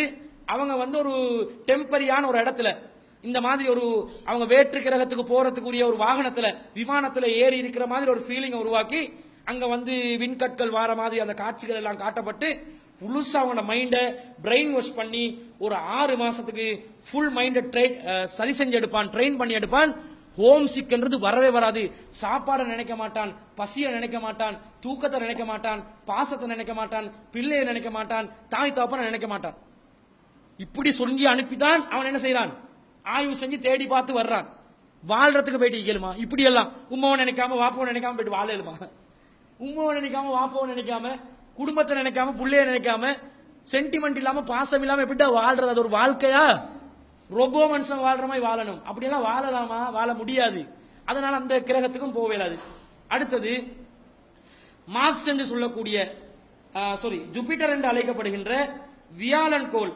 இது வந்து சூரியன்ல இருந்து 78 கோடி கிலோமீட்டர் தூரத்தில் இருக்குது. இது வந்து ஒரு பாறை கோள் இல்ல, ஒரு கல்லிலான கோள் இல்ல. அது வந்து ஒரு, அதுக்கு சொல்லுவாங்க வாயு கோள் அப்படின்னுவாங்க. சீனத்துல வாயு கோள் மாதிரி சொல்லுவாங்க. அதுல வந்து காத்து நிறைஞ்சிக்கிற மாதிரி ஒரு ரவுண்டை காட்டுதே தவிர இருந்து போயிட்டு நிலத்துல உட்கார்ற மாதிரி எதையும் என்ன செய்தில்ல, காட்டுதில்ல. மனுஷனை போயிட்டு காத்துக்குள்ள அடைச்சி வைக்கலுமா? ஏலாது, அதுலயும் வாழ இயலாது. அதே மாதிரி அதுல புவியீர்ப்பு சக்தி பூமியில இருக்கிற புவியீர்ப்பு சக்தியை விட 2.5 மடங்கு அதிகம். 2.5 மடங்கு அதிகம் புவியீர்ப்பு சக்தி. இப்ப நீங்க 50 கிலோகிராம் வைங்க, அங்க நீங்க வியாழன் கோளுக்கு போனா எத்தனை கிலோமீட்டர் உங்களோட பாரம் தெரியும் உங்களுக்கு? 50 கிலோகிராம் வெயிட் உள்ளவருக்கு ஒரு அவர் நின்று கொண்டு இருங்கன்னு சொன்னா நின்று கொண்டு இருப்பான். ஒரு 80 கிலோகிராம் வெயிட் உள்ளவருக்கு ஒரு அவர் நின்று கொண்டு இருக்கு, குதி நோவுதுண்டுவான். ஏன் குதி நோவுது? அவன் மேல வந்து கால் சுமந்து கொண்டிருக்குது, பாரம் வெயிட்ட தாங்க இயலாது, கால் வலி, பாதம் வலிக்கும். இது 2.5 மடங்கு ஆவினா 80 2.5 மடங்குங்க. 80 160 200. இவன் மேல் 200 கிலோகிராம் ஒருத்தனுக்கு எந்த அளவுக்கு வெயிட் இருந்தா பாரமா இருக்கும் அந்த மாதிரி இருக்கும். நடப்பானா பரவா பிடிச்சவன் மாதிரி இருப்பான். யானைக்கால் வந்த மாதிரி தான் தெரியும், கால் என்னடா இப்படி பாரமாகுது, யானைக்கால் வந்துருச்சா, நொலும்பு கிளும்பு வந்துருச்சா, எங்கட ஏத்துல இருக்கிற நொலும்பு இங்கேயும் வந்து தொலைஞ்சிருச்சான்னு யோசிப்பான். அந்த அளவுக்கு வெயிட் தாங்க முடியாது. 2.5 மடங்கு அதிகமா இருக்கும், அதிலும் வாழ முடியாது. அடுத்தது என்ன வரான்? சட்டர்ன் என்று அழைக்கப்படுகின்ற சனி கிரகம். அது சூரியன்ல இருந்து 142 கோடி கிலோமீட்டர் தூரத்தில் இருக்குது. அந்த தூரத்தை சொன்னாலே உங்களுக்கு விளங்கும் என்ன நடக்கும். அதுல -143 டிகிரி சென்டிகிரேட்ல வெப்பம். -143 -143 குளிர், கூதல்ல தாங்க இயலாது, ரத்தம் எல்லாம் உறைஞ்சிரும். அப்படி வந்து கல்லாகிடுவான் மனுஷன், அதுலயும் வாழ இயலாது. யுரேனஸ் 178 கோடி கிலோமீட்டர் தூரம். நெப்சூன் சூரியன்ல இருந்து 450 கோடி கிலோமீட்டர் தூரம். புளூட்டோ சூரியன்ல இருந்து 590 கிலோமீட்டர் தூரம். எல்லாமே பனிக்கற்களால் இருக்கக்கூடிய கோள்கள். இருக்கவே இயலாது, நினைச்சும் பார்க்க இயலாது. சாதாரணமா ஒரு குளிர்ல வரக்கூடிய ஒரு தண்ணியில குளிக்க முடியல எங்களுக்கு. இந்த மாதிரி இடங்களை வாழ முடியுமோ? வாழ முடியாது. அல்லாஹ் சொல்லிட்டான், பூமியில் தான் வாழ்வீர்கள். நீ மனுஷனா இருந்தா, மிருகமா இருந்தா, வேற வேற மிருகங்கள் எல்லாம் வந்து அதுக்கேற்ற மாதிரி வெப்பம் தாங்கக்கூடிய நிலையில் அல்லாஹ் வாழ வைக்கலாம். மனுஷனா இருந்தா பூமியில் தான் வாழ்வாய், பூமியில் தான் மரணிப்பாய். அழகான வார்த்தைகள் அல்லாஹ் சொல்றான். கால ஃபீஹா தஹயவுன், நீங்கள் அதிலேதான் வாழ்வீர்கள், வஃபீஹா தமூத்தூன், அதிலேதான் மரணிப்பீர்கள், வமின்ஹா துஹ்ரஜூன், அதிலேதான் நீங்கள் மீண்டும் எழுப்பப்படுவீர்கள், வெளிப்படுத்தப்படுவீர்கள். பூமியில தான் மனுஷன் வாழ்றதுக்குரிய அனைத்து ஏற்பாடுகளையும் அல்லாஹ் செஞ்சிருக்கிறான் என்று விளங்குது. அதே மாதிரி பாருங்க, இந்த பூமியை பொறுத்தளவு சூரியன்ல இருந்து 15 கோடி கிலோமீட்டர் தூரத்தில் இருக்குது. 15 கோடி 3வது மட்டத்தில் இருக்குது. இந்த பூமியை கூட அல்லாஹ் என்ன செஞ்சான்டா 23 டிகிரி என்ன செஞ்சுக்கிறான், சரிச்சு வச்சுக்கிறான். அப்படி சரிச்சு வச்சதுனாலதான் கோடை, குளிர், வசந்தம், அதே போன்ற இலையுதிர் காலங்கள் என்ன செய்து பிறக்குது. வருஷத்துல எல்லா நாளும் ஒரே மாதிரி இருந்தா ஃபுல் அப்செட்டா இருக்கும். 6 மாசம் பூமியில கூட சில நாடுகளுக்கு 6 மாசம் வெயிலா இருக்கும். நேபாள இருக்குதா, 6 மாசம் என்ன நடக்கும், வெயிலா இருக்கும். 6 மாசம் இரவா இருக்கும். இரவு 6 மாசம், பகல் 6 மாசம். அந்த 6 மாசம் பகலா இருக்கக்கூடிய நாள்ல எப்படி தூங்குவான் மனுஷன்? கொஞ்சம் லைட்டை போட்டாலே தூக்கம் போவாது. பகலா இருக்குது எப்படிங்க தூங்குறது? ஃபுல்லா இருட்டாக்கி தான் தூங்குவாங்க. ஏன் அது கண்ணுக்கு அதை காட் போட்டு ரூமை இருட்டாக்கி டார்க் பண்ணி அப்படிதான் தூங்கணும். அப்படி இருந்தாலே கஷ்டமாகுது. இந்த மாதிரி ஒரு திட்டமிட்டு உருவாக்கின இந்த கோள்ல கூட, பூமியில கூட இந்த மாதிரி சில வித்தியாசமான இடங்கள் இருக்குது. அதுல சிரமப்படுவாங்க. எஸ்கிமோக்கள் வாழக்கூடிய அந்த நோர்த் ஏரியா, சவுத் ஏரியா, பூமியில உத்தரப்பிரதேசம், தென் பிரதேசம், இந்த துருவங்கள்ல வாழக்கூடியவர்கள் ரொம்ப குளிரை தாங்கி கொண்டு வாழ்றாங்க. சாதாரண ஒரு நிலையில வாழ முடியாது. குளிர் தாங்கக்கூடிய நிலையில தான் அவங்க என்ன செய்யறாங்க, தங்களை பழகி கொண்டிருக்கிறாங்க. மீனை சாப்பிட்டு கொண்டு குளிரை தாங்கி கொண்டு ஐஸ் கட்டியோட, ஐஸ் பாறைகளோட உருண்டு பிறண்டு வாழணும். அப்ப இந்த மாதிரி ஒரு ஏற்பாடு பூமியில எல்லாம் வச்சிருக்கிறான். சில இடங்கள்ல மற்ற உலகத்தை பத்தி சொல்லவே இல்லை. இங்க ஆக்சிஜன் இருக்குது. இதுல செட்டப்ப பாருங்க. ஆக்சிஜனை எல்லாம் என்ன செஞ்சுக்கிறான், ஒரு 20% அளவுல ஆக்சிஜன் எல்லாம் வச்சிருக்கிறான். மற்ற 80% ஆக்சிஜன் கிடையாது. நைட்ரஜன், ஹைட்ரஜன், ஈலியம் போல வாயுக்கள் தான் இருக்கிறது. மனுஷன் சுவாசிக்கிறது எது? ஆக்சிஜனை தான் சுவாசிக்கிறான். 20% ஆக்சிஜனை எத்தனை மனுஷர் சுவாசிக்கிறாங்க? 700 கோடி மனிதர்கள் சுவாசிக்கிறாங்க. உலகத்தில் உள்ள 20% ஆக்சிஜனை 700 கோடி பேர் சுவாசிக்கிறாங்க. சரி, இவன் சுவாசிக்கிறான், எதை ரிட்டர்ன் கொடுக்கிறான்? சுவாசிக்கிறது ஆக்சிஜன், ரிட்டர்ன் எது வருது? Carbon di oxide. Carbon di oxide மனுஷனுக்கு சுவாசிக்கலுமா? ஏலா. ஒருத்தனை சாகடிக்கணும் வேண்டாம், கார்பன் டை ஆக்சைடு ஒரு பேகை அவன் தலையில போட்டு கட்டி விடுங்க, செத்துருவான். கொலை செய்யறதுக்கெல்லாம் வழி பண்றதா சொல்லக்கூடாது. இது அந்த கார்பன் டை ஆக்சைடு மனுஷனுக்கு சுவாசத்துக்குரியது இல்ல. அது நெருப்பை கூட என்ன செய்யறது, அணைக்கிறதுக்கு தான் கார்பன் டை ஆக்சைடு வைப்பான். நெருப்பு ஆக்சிஜன் கூட்டிடும். ஏண்டா ஆக்சிஜன் நெருப்புல ஒரு அங்கமா இருக்குது, அது கூடும், துணை செய்யும் நெருப்பை கூட்டுறதுக்கு. அதே மாதிரி மனுஷனை சுவாசிக்க வைக்க, வாழ வைக்கிறதுக்கு ஆக்சிஜன் தான் தேவை. அது நிரூபிக்கப்பட்ட விஞ்ஞானம். கார்பன் டை ஆக்சைடு மனுஷன் வெளியாக்குவான், மனுஷனுக்கு சுவாசிக்க முடியாது. அல்லாஹ் என்ன செய்யறான், நீ 20% சுவாசிச்சு நீ முழுக்க கார்பன் டை ஆக்சைடை வெளியே போட்டா பூமியில் உள்ள ஆக்சிஜனுக்கு என்ன ஆகும்? ஆக்சிஜன் பற்றாக்குறை வரும். அதுக்கு பிறகு பண்டாயியோட கடையில போயிட்டு மட்டும் ஆக்சிஜன் கிலோ தேக்காக தண்டகோ இப்படி கேட்கணும். ஒவ்வொருத்தர் நீங்க ஸ்பெக்ஸ் போடுறதுக்கு பதிலா, வாட்ச் கட்டுறதுக்கு பதிலா, ஸ்பர்ஸ் வச்சுக்கிறதுக்கு பதிலா ஆக்சிஜன் பை ஒன்று தனியா மேல வச்சுக்கொள்ளணும். ஏண்டா அப்பப்ப தேவைப்படுற டைம்ல எடுத்து 2 சுவாசிச்சு கொள்றதுக்கு. அப்ப அல்லாஹ் என்ன பண்ணிட்டான்டா பாருங்க, இந்த பூமியில அந்த செட்டப்பை பாருங்க. மனுஷன் ஆக்சிஜனை சுவாசிச்சு கார்பன் டை ஆக்சைடை வெளியாக்குறான். மரம், செடி, கொடிகள் இருக்குது, இது எதை சுவாசிக்கும்? அதுக்கும் சுவாசிக்க கூடிய ஒரு நிலை இருக்குது. எதை சுவாசிக்கும்? கார்பன் டை ஆக்சைடை சுவாசிச்சு ஆக்சிஜனை வெளியாக்குது. மனுஷனுக்கு தேவையான ஆக்சிஜனை மரங்கள் என்ன செய்து, மரம் சுவாசிச்சு கார்பன் டை ஆக்சைடை சுவாசிச்சு நீ வெளியிடுற, நீ வெளிப்படுத்துற அந்த கார்பன் டை ஆக்சைடு நான் உள்வாங்கி நான் ஆக்சிஜனை தரேன், நீ நல்லா வாழு. அல்லாஹ் எப்படி செட்டப்பை வச்சுக்கிறான்னு பாருங்க. மரங்கள் எங்க இருக்குது? பூமியில மட்டும்தான் இருக்குது. அந்த மரத்தை தாங்க வெட்டுறான். மரத்தை வெட்டுறானா இல்லையா? மரத்தை வெட்டுற எவ்வளவு பெரிய பாவி என்று விளங்குதா? இப்ப நாங்க கட்டிடங்கள் அமைச்சிக்கிறோம், மரங்களை வெட்டிதானுங்க, வெட்டிதான். அதுக்காக வாழ்றதுக்கு இடமும் வேணுமே. வெட்டி தரமட்டமாக்கி தான் வாழ்றதுக்கு கட்டிடங்களை உருவாக்கணும். அதுக்காக மரங்களே இல்லாமல் ஆக்கிடக்கூடாது. பெரிய ஒரு பாவமா போயிடும். ஒரு மரத்தையாவது நட்டணும் எங்களோட வாழ்க்கையில. அப்ப இந்த மரம் தான் எங்களுக்கு தேவையான ஆக்சிஜனை தருது. அப்ப அதை நினைக்கணும். அப்ப அல்லாஹ் தஆலா அப்படி ஒரு செட்டப்பை இந்த பூமிக்கு என்ன செஞ்சுக்கிறான், உருவாக்கி தந்திருக்கிறான். எனவே பூமியில் தான் மனிதர்கள் வாழ்வார்கள், பூமியில் தான் மரணிப்பார்கள், பூமியில் இருந்தே தான் வெளிப்படுத்தப்படுவார்கள். என்ன விஞ்ஞானிகள் யாரு தேடினாலும், என்ன செய்தாலும், என்ன ஆராய்ச்சி பண்ணாலும் மனிதர்களுக்கு வேற்று கிரகங்கள்ல வாழ முடியுமான்னு கேட்டால் 100க்கு 100% குர்ஆன் டிக்ளேர் பண்ணி விட்டது, வாழ முடியாது, வாழ முடியாது, வாழ முடியாது. சவால் 7 மெண்டா முறியடிச்சு காட்டு, 7 மெண்டா நீ தேடி பாரு, 7 மெண்டா வழிய வகுத்து காட்டு.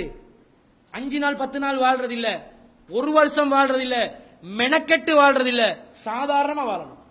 மெனக்கெட்டு கோடிகள் வாழ்றதுக்கே, சுவாசிக்கிறதுக்கே கோடிகளை செலவழிச்சு அப்படி இல்ல, சாதாரணமாக வாழ வேண்டும், நிம்மதியாக வாழ வேண்டும், மெனக்கிடக்கூடாது, மூச்செடுப்பதற்கு மெனக்கிடக்கூடாது. இந்த நிலையில வாழக்கூடிய ஒரு கோலை காட்ட சொல்லுங்க. பூமியை தவிர வேறு கோல் கிடையாது என்று அல்லாஹ் சொல்றான். இது என்ன தெரியுமா விஷயம்? இது எப்படி ரசூல்லா சொல்லலாம்? இது எப்படி ரசூல்லா சொல்லலாம்? ரசூல் ஸல்லல்லாஹு இந்த நாலேஜ் இருக்குதா? இப்பதானங்க நாங்களே கண்டுபிடிக்கிறோம். இந்த ஜூபிட்டர் குப்பிட்டர் எல்லாம் அவங்களுக்கு இப்பதானங்க தெரியும், பேர் தெரியும், இவ்வளவு தூரம் இருக்குதுன்னு தெரியும், புவியீர்ப்பு சக்தி தெரியும். அப்ப எப்படி நபிகள் நாயகம் சொல்ல முடியும் என்றதை பார்க்கிறோம். இது ஒரு அந்த காலத்தில் உள்ளவங்க கூட இதை மறுத்தாங்களா? மறுக்கல. என்னன்னு பார்த்தாங்க, இன்னும் பூமியில தான் வாழ்வாங்க, பூமியில தான் மரணிப்பாங்க. அப்படியா? இன்னமும் எங்களுக்கு விளங்கினது அவ்வளவுதான். சரி, இந்த காலத்துல இல்ல இல்ல வேற இடங்களே வாழலாம். சரி, தேடி கண்டுபிடிச்சு சொல்லு. பூமியில தான். இறுதி முடிவுக்கு விஞ்ஞானிகள் என்ன வர்றாங்க? பூமியில் தான் மனுஷன் வாழுவான். இதுக்கங்கள ஏதோ பண்ணிட்டு இருப்போம் ஆய்வுகளை. ஏதாவது ஒரு மிருகம் கிடைச்சா, எனக்கொண்ட மாதிரி ஒரு பாம்பு கிடைச்சா அதை வச்சு ஷோ காட்டி என்ன செய்வான்? தொழில்நுட்பம் என்ற பேர்ல, சாதிச்சிட்டோம் என்ற பேர்ல அவன் சம்பாத்தியத்தை செஞ்சு கொள்றதுக்காக வேண்டி ஆய்வுகளை செஞ்சு கொண்டிருக்கிறான் என்றதை பார்க்கிறோம். இறுதியாக பல சான்றுகள் இருக்குது. முக்கியமான சில ஹைலைட்டான விஷயங்களை தான் சொல்றேன். அதுல அல்லாஹ் தாலா இன்னொரு செய்தியை சொல்றான். இந்த பூமியில கர்வம் கொண்டு நடக்க வேணான்னு அல்லாஹ் சொல்றான். நீங்க கர்வம் கொண்டு பூமியில நடக்காதீங்க, பெருமைப்படாதீங்க. நிறைய பேருக்கு பெருமை இருக்கு தானே, இந்த பெருமையால தான் நிறைய பேர் அழிஞ்சு போறது.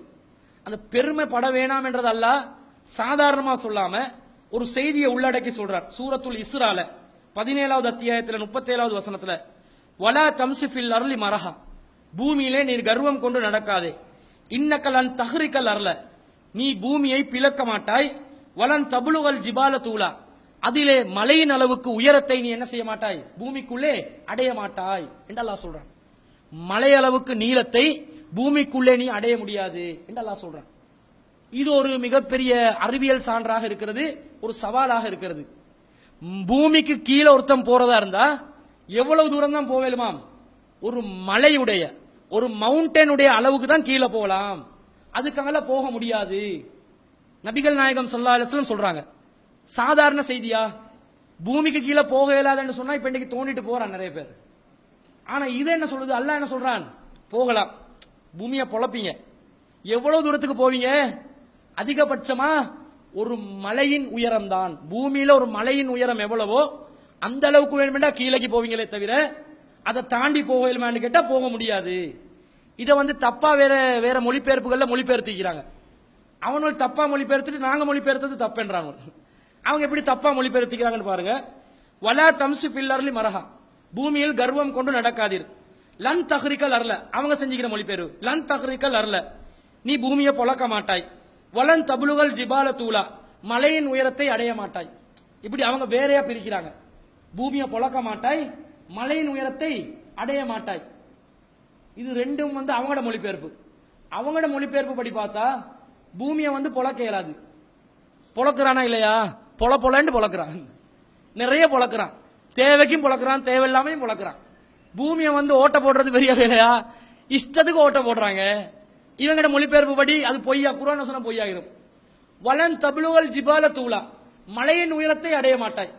மலை எவரெஸ்ட் மலைக்கு போயிட்டானே, நீ பூமியை பொளக்க மாட்டான்டா பொழந்துட்டான். மலை உயரத்தை அடைய மாட்டான்டா மலை ஐதான் எவரெஸ்ட் மலைக்கு போயிட்டான். மேலே ஏறி ஒவ்வொருத்தனா ஏறான். நானும் ஏறிட்டேன், நானும் ஏறிட்டேன், நானும் ஏறிட்டேன். ஒவ்வொருத்தனா என்ன செய்வான்? இமயமலைக்கு ஏறி நான் ஏறிட்டேன், நான் ஏறிட்டேன் என்று ஜினஸ்ல பேரை போட்டு இருக்கிறான். இப்ப இவங்கட மொழிபெயர்ப்பு படி பார்த்தா இதுல குர்ஆன் வசனம் போய் அர்த்தமற்றதாக இருக்கு. அப்படி எல்லாம் சொல்லல. அடுத்து மலைக்கு மேல ஏறதுக்கும் பூமியை பொளக்காம வைக்கிறதுக்கும் பெருமைக்கு என்ன சம்பந்தம் இருக்குது? பெருமைக்கு என்ன சம்பந்தம்? பூமியை பொளக்கிறதுக்கும் பெருமைக்கு என்ன சம்பந்தம் இருக்குது? நீ பெருமைப்படாதே, பூமியை பொளக்க மாட்டாய். இந்த பொளந்து பெருமை அடிக்கிறான்னு பெருமை அடிப்பான், சம்பந்தம் இல்ல. அல்லாஹ் என்ன செய்யறான்டா, நீ பூமியை பிளந்து மலையின் உயரத்தை அதுக்குள்ளே அடைய மாட்டாய் என்று வந்தா இது உனக்கு செய்ய இயலா. நீ பெருமை அடிக்கிறதா இருந்தா இதை செஞ்சு காட்டிட்டு பெருமை அடி. பெருமை அடிப்பதற்கு எந்த முகாந்திரமும் இல்லை என்பதற்காக இறைவன் விட்டு அறைகூவல் என்ன தெரியுமா? அல்லாஹ்க்கு மட்டும்தாங்க பெருமை சொந்தம். அல்லாஹ் மட்டும்தான் பெருமைக்கு சொந்தக்காரன், யாருக்கும் பெருமை அடிக்க இயலாது. அல்லாஹ் சொல்றான், நீ ஒரு பேச்சுக்கு பெருமை அடிக்கிறதா இருந்தா, நீ கர்வம் கொள்றதா இருந்தா, ஆணவம் கொள்றதா இருந்தா பூமியை பொழந்து நீ வானத்துக்கு போக தேவை. வானத்துக்கு தான் போயிட்டானே, செவ்வாய் கிரகத்துக்கு போறானே, ரோவர் அனுப்பிட்டானே, சந்திரனுக்கு போயிட்டானே, அந்த உயரத்தை அடைஞ்சிட்டான். மலையை விட உயரத்தை மேல அடைஞ்சிட்டான். கீழே போகலுமா? ஏலாம். நீ வானத்துல வந்து பல கோடி கிலோமீட்டர்களை நீ அடைந்தாலும் சரி, நாங்களே போத்தவில்லைங்க. அடைதல் என்ற வார்த்தைக்கு என்ன அர்த்தம்? நாங்களே போத்தவில்லை, அதுக்கு ரீச் ஆனாலே போதும். ரீச் ஆனா, நெருங்கினா போதும். அப்ப செவ்வாய் கிரகத்துக்கு நெருங்கிட்டான். ரோவர் அனுப்பி போட்டோவெல்லாம் எடுக்கிறானா? பொய்யா அனுப்புறானா? அல்லாஹ் ஆலம். அனுப்புறத சொல்றேன். ஏதோ ஒன்று அனுப்பி வச்சுக்கிறானே, இதான் செவ்வாய் கிரகத்துல போட்டோ சொல்லி அனுப்புறான், படம் என்ன அனுப்புறான். சரி, இவன் அனுப்பிட்டான் என்றதுல என்ன விளங்குது? மேல் பரப்புல வந்து பூமிக்கு மேல போகலாம். அல்லாவே சொல்றான், யா மஅஸரல் ஜின்னி வல் இன்ஸ் இனிஸ்ததாதும் அன் தன்ஃபுது மின் அக்தாரி ஸமாவாதி வல் ஃபன்ஃபுது. மனித ஜின் கூட்டமே, நீங்கள் இந்த வானங்களின் பூமியினுடைய எல்லைகளை தாண்டி மேலே பிரயாணம் செய்வதற்கு விரும்பினால் தாராளமாக செல்லுங்கள். லா தன்ஃபுதுன இல்லா பி சுல்தான். ஆனால் ஒரு சக்தியை உருவாக்கினாலே தவிர உங்களுக்கு செல்ல முடியாது. செல்லலாம். எப்படி செல்லணும்? சக்தியை, ஆற்றலை உருவாக்கி கொண்டு செல்லுங்கள். மேல போலாம். கீழே போலாமான்னு கேட்டா கீழே போக முடியாது என்பதுதான் அல்லாஹ் சொல்லக்கூடிய செய்தியாக இருக்கிறது. இந்த பூமியுடைய அளவை நீங்க பாத்தீங்கன்னு சொன்னா, அதுல வந்து குறுக்களவு இது. பூமி இப்படி ரவுண்டு தானுங்க. இந்த ரவுண்டு பூமியில குறுக்களவு இப்படி குறுக்களவு பாத்தீங்கன்னா எவ்வளவு கிலோமீட்டர்? 12,756 கிலோமீட்டர் தூரம். அதாவது இப்படி பூமி இருக்குது, இங்க அமெரிக்கா இருக்குதுன்னு வைங்க. அமெரிக்காவுக்கு கீழே இங்க சரியா சிங்கப்பூர் இருக்குதுன்னு வைங்க ஒரு பேச்சுக்கு, சரியா? இப்ப இந்த அமெரிக்காவில இருந்து, அமெரிக்கா நிலத்துல எவனாவது ஓட்ட போட்டா, அமெரிக்கால இருந்து ஓட்ட போடுறான். ஓட்ட போட்டு போட்டு போட்டு போட்டு இங்க மத்த ஓட்டையால வெளியே வந்தா பூமியில சிங்கப்பூர்ல வந்து நிப்பான். இப்படி ரவுண்ட் அடிச்சு வர தேவையில்லை. இப்படி ஓட்ட போட்டு நேரா வரலாம் தானே? வரலாமா இல்லையா? அப்படி வரதா எவ்வளவு தூரமாம்? 12,756 கிலோமீட்டர் தூரம். இவ்வளவு தூரத்தை வந்து நீங்க என்ன செய்யணும்? கடந்து வரணும். அப்ப நீங்க பிளைட்ல வர தேவையில்லை. பூமிக்குள்ளாலே ஒரு டனல் ஒன்றுக்கு ஜக்கெட்டை போட்டாச்சு புஷ்ஷண்டு 12,000 கிலோமீட்டரை தாண்டி போயிட்டு வந்து ஜப்பான்ல வைக்கணும், சைனால வைக்கணும், அவன் கிராஸ் ரூட் எல்லாம் வரும். உமங் மார்க் டனல்ஸ் போட்டு என்ன செய்யலாம்? அந்தந்த நாடுகளுக்கு பிரயாணம் செய்யலும். இது 12,000. அல்லாஹ் சொல்றான் என்னது? அப்படி நீ ஓட்ட போட நினைச்சு அமெரிக்கா வரை இப்ப ஓட்ட போட்டு போட்டு இருக்கிறான். எது வர காட்டுல ஓட்ட போடலாம்? ஒரு மலையின் உயரத்துக்கு நீ என்ன செய்யலாம்? ஓட்ட போடலாம். அதுக்காக ஓட்ட போட முடியாது. சரி, மலையின் உயரத்தை சொன்னா, உலகத்திலே உள்ள உயர்ந்த மலை வந்து இமயமலை, எவரெஸ்ட். இதுல இருக்கக்கூடிய உயரம் எவ்வளவு? 9 கிலோமீட்டர். 9,000 metre, 9 kilometre. அல்லாஹ் என்ன சொல்றான்? பூமியில ஒரு மலையின் உயரத்தை 7 மணி அடைஞ்சிக்கோ. பூமியில மலை 12,756 நீ தோண்டி போக தேவையில்ல. எத்தனை தோண்ட முடியும் வேண்டா? நீ அமெரிக்கால இருந்து அல்லது இங்கிலாந்துல இருந்து அல்லது ஜப்பான்ல இருந்து அல்லது சைனால இருந்து ஓட்ட போட ஸ்டார்ட் பண்ணி நீ இருக்கிற நிலப்பரப்புல இருந்து 9 கிலோமீட்டர் கீழே போயிட்டு காட்டு. 12,756 சொல்லல, 9 கிலோமீட்டர் முடியும் வேண்டா போ அப்படி என்றான். இவனும் தோன்றான். இப்ப தோண்டி தோண்டி சும்மா தோண்டலுமா? தேவைக்கு தான் தோண்டுவான். யாரு தோண்ட ஸ்டார்ட் பண்ணான்டா? சவுத் ஆப்பிரிக்காக்காரன். ஏன்டா அங்க வந்து தங்கம் கிடைக்கும், புதையலா கிடைக்கும், தங்க சுரங்கங்கள் இருக்குது. அந்த சுரங்கங்களை கிண்டுறதுக்காக நல்ல ஃபேமஸ் ஆன இடம் வந்து சவுத் ஆப்பிரிக்கா. நிறைய இயற்கை வளங்கள் உள்ள நாடு.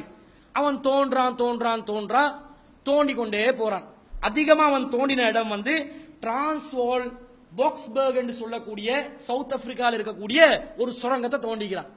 அதனுடைய அதிகமான அளவு நீளம் எது சொன்னா, கீழே போன அளவு என்னன்னு சொன்னா 3.3 கிலோமீட்டர் தான். 3.3 கிலோமீட்டர் தான் கீழே போயிட்டிருக்கிறான். அப்ப என்ன சொல்றான்டா, மேல் மட்டத்திலிருந்து 700 மீட்டர் கீழே இறங்க போக்கலே ஒரு சூடோண்டு அடிக்குதான். அந்த சூடுக்கு நாங்க மட்டும் எக்யூப்மெண்ட்ஸ் போட்டு போவாட்டி எங்கட மூஞ்சி அப்படி பத்திருமென்றான். முகம் அப்படியே சுட்டு கொள்ளும், சுட்டு பொசுக்கிவிடும், அந்த அளவுக்கு வெப்பம்.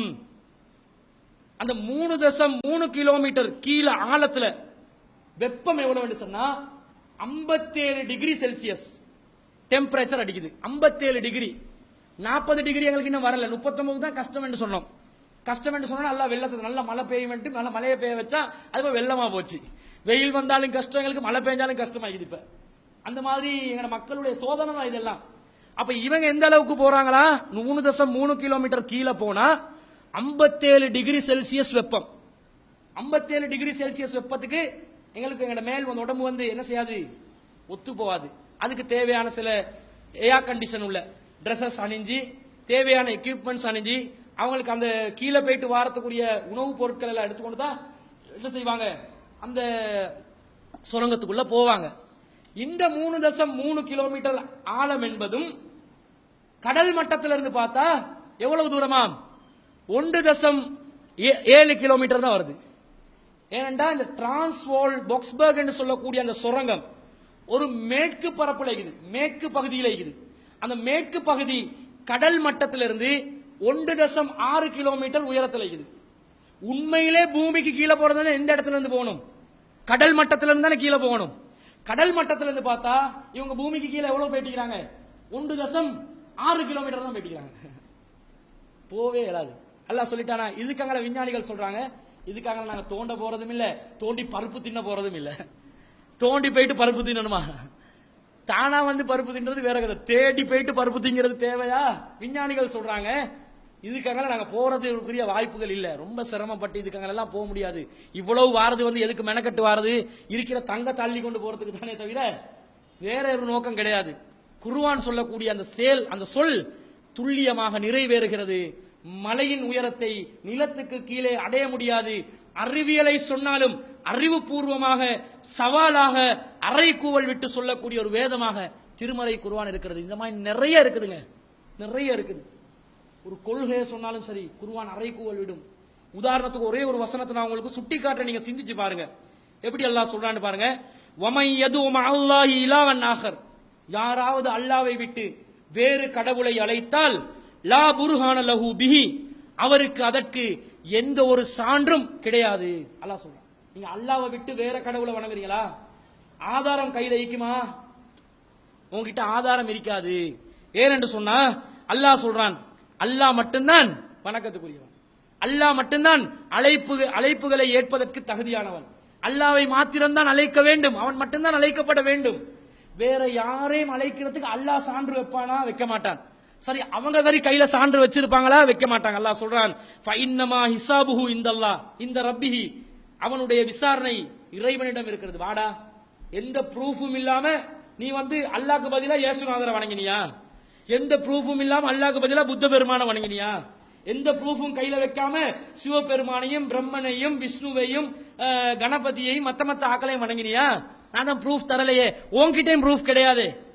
ப்ரூஃப் காட்ட ஏழாதான். யாருக்கா காட்ட இயலுமா? காட்ட இயலாது. இந்த மாதிரி அல்லாஹ் இன்னொரு இடத்துல சொல்றான் பாருங்க, யா அய்யுஹன் நாஸ், மனிதர்களே, லுரிப மஸலுன் ஃபஸ்தமியுலா, ஒரு உதாரணம் சொல்லப்படுகிறது, காது கொடுத்து நல்லா கேளுங்க. இன்னல்லதீன ததுஊன மின் தூனில்லாஹ், நீங்க அல்லாஹ்வை விட்டு யாரை அழைக்கிறீர்களோ, லன் தஹ்லுகு துபாபன், அவர்கள் ஒரு ஈயை கூட படைக்க சக்தி பெற்றவர்கள் அல்ல. ஒரு ஈயை கூட படைக்க மாட்டாங்க. எந்த ஒரு பொருளையும் அவர்களுக்கு உருவாக்க முடியாது. ஈ என்ற அற்பமா, கொசியை யாராவது பொறுமதியா பார்ப்போமா? கொசி வந்து விட்டார்கள், அவருக்கு நாங்கள் உணவளிப்போம், எப்படி யாராவது கொசியை வந்து வரவேற்போமா? வரவேற்க மாட்டோம். கொசி வந்து தட்டுறதுதான் வேலை, விரட்டுறது, தட்டுறது, அடிக்கிறது, கொசுக்குரிய நிலைமை இதுதான். அப்ப கொசுவை ஒரு ஈயை கூட படைக்க முடியாது. வலவிஜித்தமௌலஹு, அவர்கள் அதற்காக அனைவரும் ஒன்று சேர்ந்தாலும் சரி என்றான் அல்லாஹ் சொல்லிட்டு சொல்றான், கிண்டல் அடிக்கிறான் பாருங்க. வை யஸ்லுபுஹுமு துபாபு, அந்த ஈ அவர்களிடமிருந்து ஏதாவது பறிச்சிட்டு போச்சுன்னு வைய, எங்கட சாப்பாடு கையில இருக்குது, சாப்பிடுறதுக்கு முன்னாடி ஒரு சமுசாவை கடிக்கிறோம் நாங்க, சமுசால வந்து கீமா வச்சிருப்பானா, கொசு வந்து அதுக்கு தேவையான கீமா துண்டு எடுத்து போகுது, எங்களுக்கு விரட்டி பிடிக்கலுமா? விரட்டி பிடிக்கலுமான்னு கேக்குறேன். ஏன் சம்சார கீமா எடுத்து போற இங்க தாண்டு, அதே விரட்டி பிடிக்கலாது, நீ வேற படைக்க போறியா? அல்லாஹ் கேட்கிறான், கிண்டல் அடிக்கிறான். இது முடியாது. லா யஸ்தன்கிதுனு, இதுக்கு வந்து எந்த சக்தியும் அவர்கள் பெற மாட்டார்கள் என்று சொல்லி அல்லாஹ் தஆலா சொல்றதை பார்க்கிறோம். அதே மாதிரி அல்லாஹ் அல்லாதவர்கள் எங்களை பயமுறுத்துவாங்க, சூனியம் என்று செய்வீன் என்று, எங்களோட கடவுள் காளியம்மனுக்கு சக்தி இருக்குது என்று சொல்லி, எங்களோட கடவுளோட மூஞ்சப்பாரு உன்னை ஏதாவது செஞ்சிருவாரு, 7 மண்டா வாரியா கடவுளுக்கு முன்னாடி சொல்றியா உன் வேதத்தை சொன்னே, நமக்கு வந்து கொஞ்சம் லேசா ஒரு பயம் வரும். இது கடுகளவும் இருக்க தேவையில்ல. கொள்கலை பாருங்க, கொள்கலை சவாலை பாருங்க. எப்படி சவால்னு சொன்னா அல்லாஹ் சொல்றான், அவங்க சொல்றாங்க ஹூத் அலைஹிஸ்ஸலாத்தை அந்த சமுதாயம் எதிர்த்தார்கள். அப்பொழுது அவர்கள் சொல்றார்கள், வமா நஹ்னு பிதாரிகி ஆலியத்தினா அன் கௌலிக ஹூதே, நீங்க சொல்ற சொல்லுக்காக எங்கட கடவுள் எல்லாம் நாங்க விட்டுற மாட்டோம். வமா நஹ்னு லக பிமூமினின், உன்னை நாங்கள் நம்பக்கூடியவரும் அல்ல. இன்னகூலு, நாங்க என்ன சொல்லுவோம் தெரியுமா? இல்ல தராக பிசூயின், எங்களுடைய கடவுள்கள் உனக்கு ஏதாவது ஒரு தீங்கை செய்து விட்டார்கள் என்று தான் நாங்க சொல்லுவோம். கடவுள் ஏதோ உனக்கு செஞ்சுக்குது, அதனால நீ உளர்றாய், உன்னை தூதரன்னு நாங்க நம்ப மாட்டோம். கடவுள் சக்தி வாய்ந்தவன், அவன் தான் உங்களை வந்து மூலக்குழம்ப வச்சுக்கிறான் என்று சொல்லி ஹூத் அலைஹிஸ்ஸலாத்துக்கு சொன்னோடனே அவர் சொல்றாரு, கால இன்னி உஷ்ஹிதுல்லாஹ், நான் அல்லாஹ்வை சாட்சியாக்குகிறேன், வஷ்ஹது அன்னி பரீஉம் மிம்மா துஸ்ரிகூன், நீங்களும் சாட்சியாளர்களாக இருங்கள், நீங்கள் இணை கற்பிக்க கூடியவற்றை விட்டும் நான் விலகிவிட்டேன். மின்தூனிஹி, நீங்கள் யாரெல்லாம் அல்லாஹ்வை விட்டுட்டு இணை பொருளாக கொண்டு வந்து வச்சிருக்கிறீங்களோ அந்த அனைத்தை விட்டு நான் விலகிவிட்டேன். ஃபகீதுனி ஜமீஆ, நீங்கள் அனைவரும் சேர்ந்து ஏழுமென்றால் எனக்கு எதிராக சூழ்ச்சி செய்யுங்கள். சும்மலா துன்லிரூன், எனக்கு அவகாசம் தராதீர்கள். அல்லாஹ் அல்லாத கடவுளை வச்சு நீங்க எனக்கு ஏதோ பண்ணிக்கிறேன்னு சொல்றீங்களா? ஓடா, உங்க கடவுளை விட்டு நான் ஒதுங்கிட்டேன், உங்க தெய்வங்களை விட்டு நான் ஒதுங்கிட்டேன், உங்க சிலைகளை விட்டு நான் ஒதுங்கிட்டேன்.